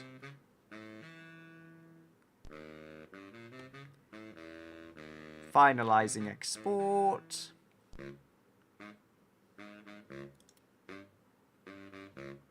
Yeah, so I think it will be...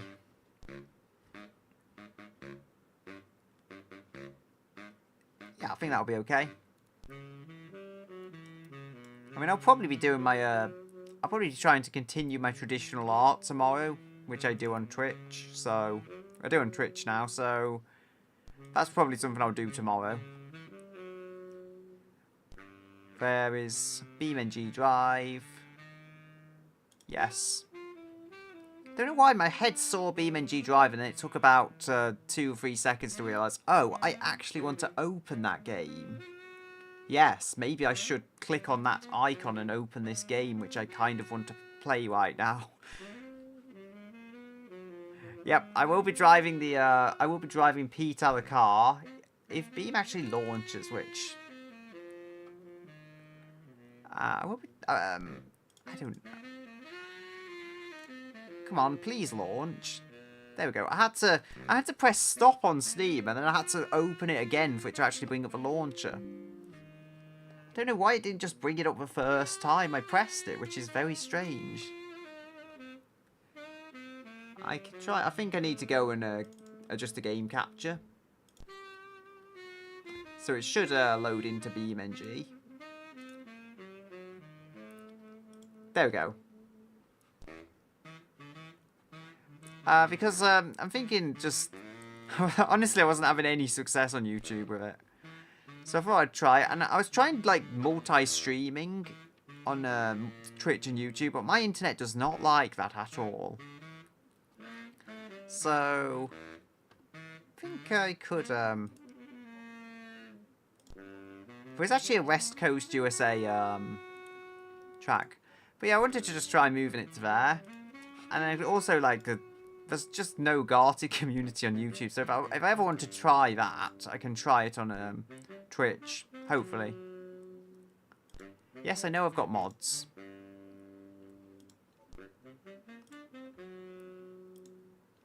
Come on, game. I should be able to locate Peter the car.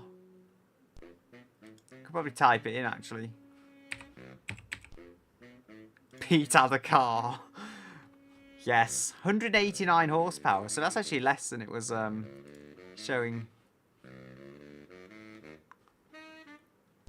I mean, the multi-streaming thing, it wasn't actually my PC. Believe it or not, it wasn't actually my crusty old art PC with a CPU I've had for, I don't know, 7-8 years. It was the internet connection that gave up. So, like, I would have tried keeping doing it if I had really high-speed internet, but I just don't. It just gives up. And that was even with a pretty low bit rate.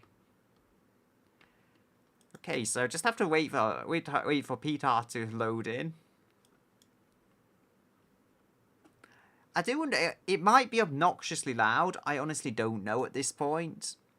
It didn't seem loud in automation at all, but I won't know for certain unless I start driving the thing. And if it is obnoxiously loud, I will have to turn it down on OBS. I have put the music off, so that's meant to be like that. Because to hear the car, the music can get in the way a little. It's taking a long while to load all this in. I mean, to be fair, I have got a bunch of mods in, which may make it take longer to load.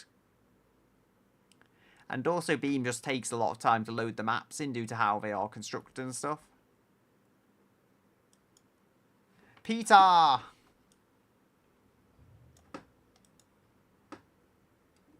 on. Oh. Alright, I'm being dumb. My wheel wasn't connected. As you can see now, it is connected.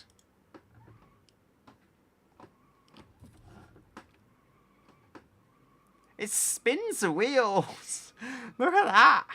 I've got the brake on, admittedly. I'm going to have to turn this thing right up because the engine does make no sound. Like, I didn't even give it that much muffling. Okay, that is quite loud. Can turn it down a little.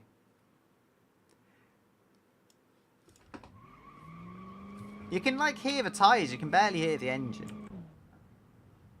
Hey, the interior cam actually works, though. That's not a bad interior cam. You can use it. Usually it's in some weird position you can't use.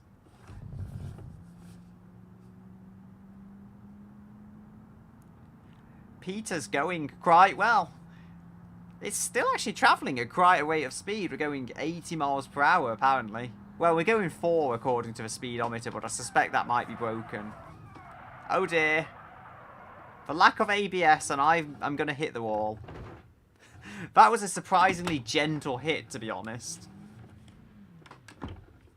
And Peter is fine. The headlights work. They're not very strong at anything, but they work. So we've got So we've got Peter. We've also got the Gavril. Yeah, I mean, I quite like it. There is... See what I can get that's roughly equivalent. There is a few. I've got the key truck, but that's not close. So,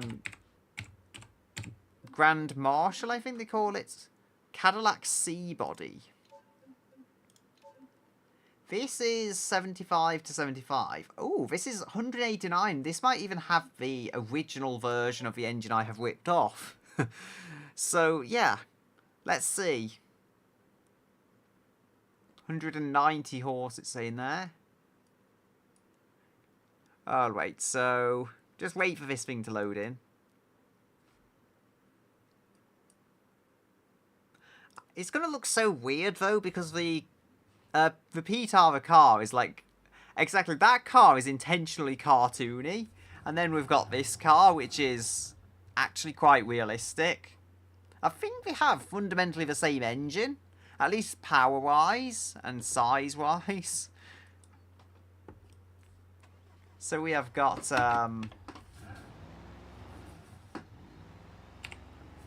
I'll see how quick I can get this on the straightaway. This is a lot more wobbly, actually. Peter is actually pretty stable, if I'm honest. This is probably more comfortable, but the Peter is actually really rock solid when you are driving it. So see how quick I can get this before I have to brake. Just for an approximate, like, performance test. Okay, so this will get to 90 miles per hour, and then I really do have to slow down, or I'm going to go on the sand. So I can get 90 miles per hour out of this before I do have to slow. Let's see how Peter does. Peter the car. I actually did call it that. This spins the wheels. I know there's not much wheel and tyre here, but it spins them up. With so little power. Come on, Peter! It understeers quite a bit. How is this as quick as it is? So there's apparently a track event that started. Okay, this will go quicker. This went to 92. Okay, I found out the fundamental flaw of this. Whereas the Cadillac did slow down, this went a little quicker, but the brakes just don't work when you have to slow it down. I think I'll go dislodge it from the Cadillac. Come on, I said dislodge it from the Cadillac. Oh, I'm going to have to go and use F7. There we go. So, I mean, it's weirdly uncanny, this, because it does almost look like it's a Family Guy car, but you can tell there's something off about it and you don't know what it is. Side collision. I'm gonna try and just push this thing a little, see how it goes. Full lock and it's understeering into the sand. Like, I was fully to the left on the wheel there. Peter doesn't handle all that well. At all. They kiss. Yeah, just a light love tap. It was no major accident, I'm sure. No insurance write-off. Could try putting the lights on the back. Yeah, they work as I'd expect. Oh dear, the brakes are useless. Peter has some pretty useless brakes. I thought it would be okay. They are not okay. They are absolutely useless. They are hot garbage.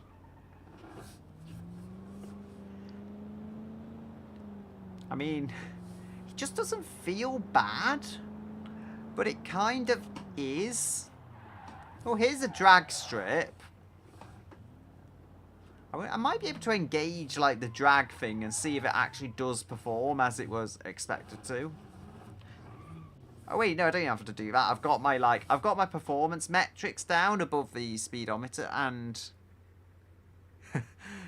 I mean, I could make Peter better, but I'm pretty happy with how it is. It's like, The thing doesn't handle great, but it's kind of very in character, I feel, for what this car is. Well, I say it doesn't brake well particularly, but I feel it is in character for the car, so like I could make it technically handle better, but I'm not so sure it would really make the car any better if it did handle. Just move that so the speedometer and stuff show. So I can see there is a 0 to 100 or 0 to 60 timer, basically, on the bottom right above the speedometer now. So I should be able to see if this thing actually does deliver on the performance it's supposed to. Come on, Peter. We need to go. Okay, I've done less than 10 seconds acceleration. That is good. Yeah, some good points. I mean, the acceleration, if you can see it down there, that's less than 10 seconds 0 to 60. It promised me 10.2, so I'll take that as a victory. Because, you know, as weak and underpowered as this thing is, actually beating 10 seconds 0 to 60 is pretty good. Yeah, I've got this, I think it did show it when I connected it. It's a Logitech, I think G923. It's a PlayStation 4 one. Whatever it is, and it's got a shifter with it. So I don't know. It's very Peter is very quiet. The one thing I might just remove the muffler. I could do that much. That way it would actually make sound and be a bit more exciting to drive. Because I already put like one of the worst mufflers for noise reduction, and it's still not making any noise. I don't know why, I just tend to build a V8 engine and it makes no noise whatsoever. It seems to be a common problem of mine. Maybe they're all just too efficient for their own good. Oh dear, Peter, find grip. Hi, Weevo. I have finished Peter. Peter is drivable and it doesn't really slow down all that well. But it does do 0 to 60 in under 10 seconds somehow.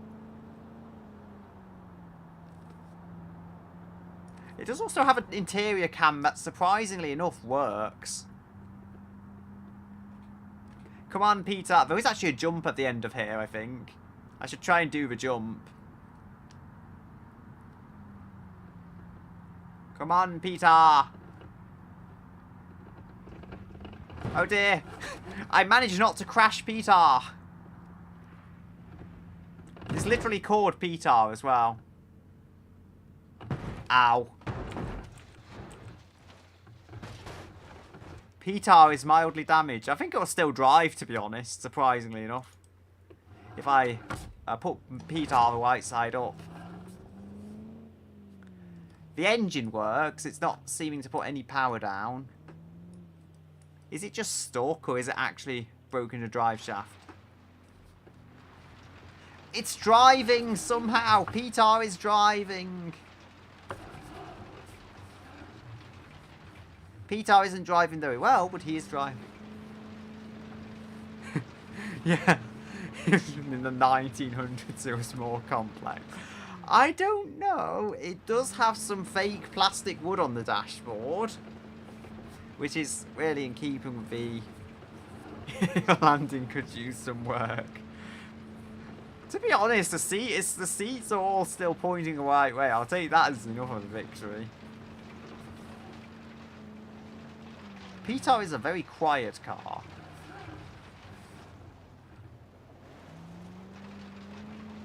I mean, the fact I'm able to drive this is probably the most impressive thing. The lack of rear door handles is also canon, so... Oh, there's a dinosaur. That is something.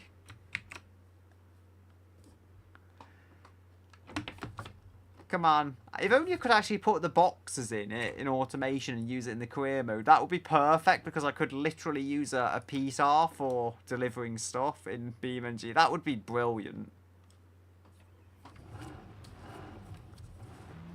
The best of cars. I did say there was a car in this game. There's a Grand Marshal, which makes about the same horsepower as this, so I'll have to give that a try compared to it. Turn them into nugget. No, I don't think it's an edible dinosaur. Because I think it's one of those modern dinosaurs, and it's actually they faked it because the company's a bit scammy, so they put a fake dinosaur out there. They really shouldn't have, but they hope no one would notice. But I am wise to their tricks. I know that they faked that dinosaur, and the dinosaur is a lie. So, so the Grand Marshal is where it is.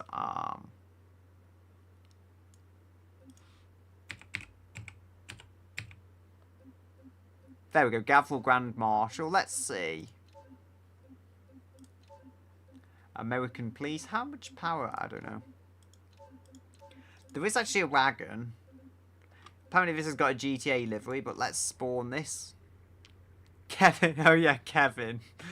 Everyone's favourites. I somehow don't think Kevin will even compete with these for speed, if I'm honest. But I will get Kevin out. Because we all love Kevin. Off-road. There's a drift, Kevin. I'm getting sidetracked now. But there is a drift, Kevin, apparently. Can lock the diff and hopefully do some drifting with Kevin. Drifting with Kevin sounds like a really strange television show. Come on, Kevin, let's go drifting. I cannot drift Kevin. Yeah, I think it is. It said GTA Taxi on the vehicle, so I'm assuming it's got the livery for that. I cannot drive the drift Kevin. Oh dear. No, I mean, I need to tab. There we go. There's the Cadillac, which I kind of hit with Peter. There's Peter. And there is the downtown car. I'm pretty sure that is GTA. Yeah, I mean, unfortunately, the key truck is too powerful for me. I can imagine that if you know what you're doing, they probably do drift quite well, but unfortunately, I don't. So this is this has about the same horsepower as the Petar. Little more, but not much different at all. Yeah, this handles better. I mean, it goes without saying. Like, it actually does drift a bit, but Petar just understeers. Petar doesn't have grip in another way.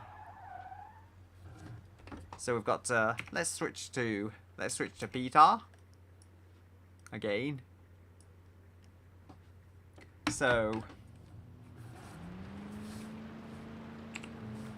I mean, the thing, as I say, I kind of like it because it doesn't handle well at all. It's like, it handles so badly, but that's what makes it funny. Because it's this cartoon car that just doesn't handle as you would expect it to at all. It just gives up grip and then it doesn't have any turning on corners.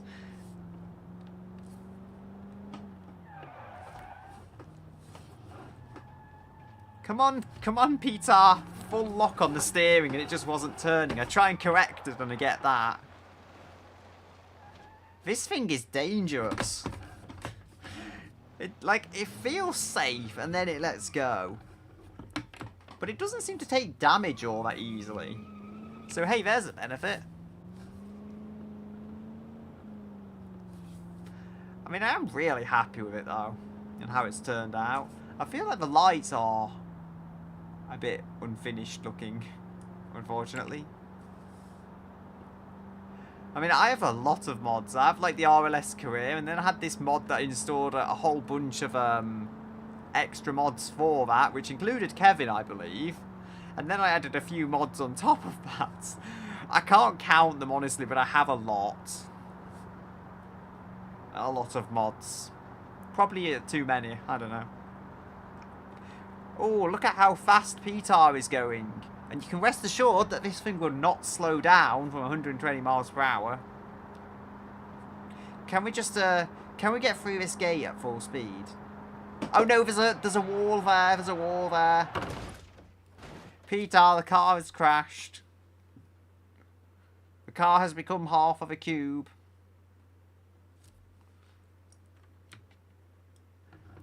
It's weird because like this car is so good to drive until it immediately isn't. And you can't do anything about it. Anyway, Peter. I'll probably finish about here because I don't really have anything else to do. We have a Maxwell. Well, there's a map. I mean, I could make more. I'm open to suggestions of what else I could create. Because, as this has turned out, I mean, I wouldn't mind trying something a little more fun to go with it. Average 70s American car safe. Yeah, I mean, you could say that. But it is an 80s car, which perhaps even makes it worse. The fact that there's been no progress on safety whatsoever. But to be fair, I was desperately struggling to slow down from 120 miles per hour, so... I mean, that was another thing. How does it take bumps like that? It's okay. It's not the best at bumps, but it's not too bad either. Oh dear. It just lets go when you don't want it to at all. Yeah, true. True 80 is basically the 70s. I did set it up though with standard 80s safety when I built this. So, you know, it should be a little better than 70s safety. Logic would stand to believe that. The thing just locks up the brakes so easily. I didn't crash. I didn't crash, Peter. I did crash, Peter. Somehow that was a pretty tame accident. Like, I didn't do any major damage. I say that as I lost a wheel. Where has that wheel gone? It's in the car. Okay, it's inside the car. The car has eaten its own wheel.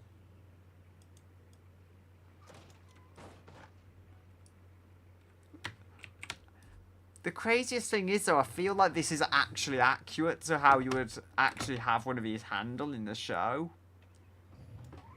Like, that's the wildest thing. It does feel like you would expect a kind of stodgy old American car to handle. Because it's definitely not a pristine, unused example.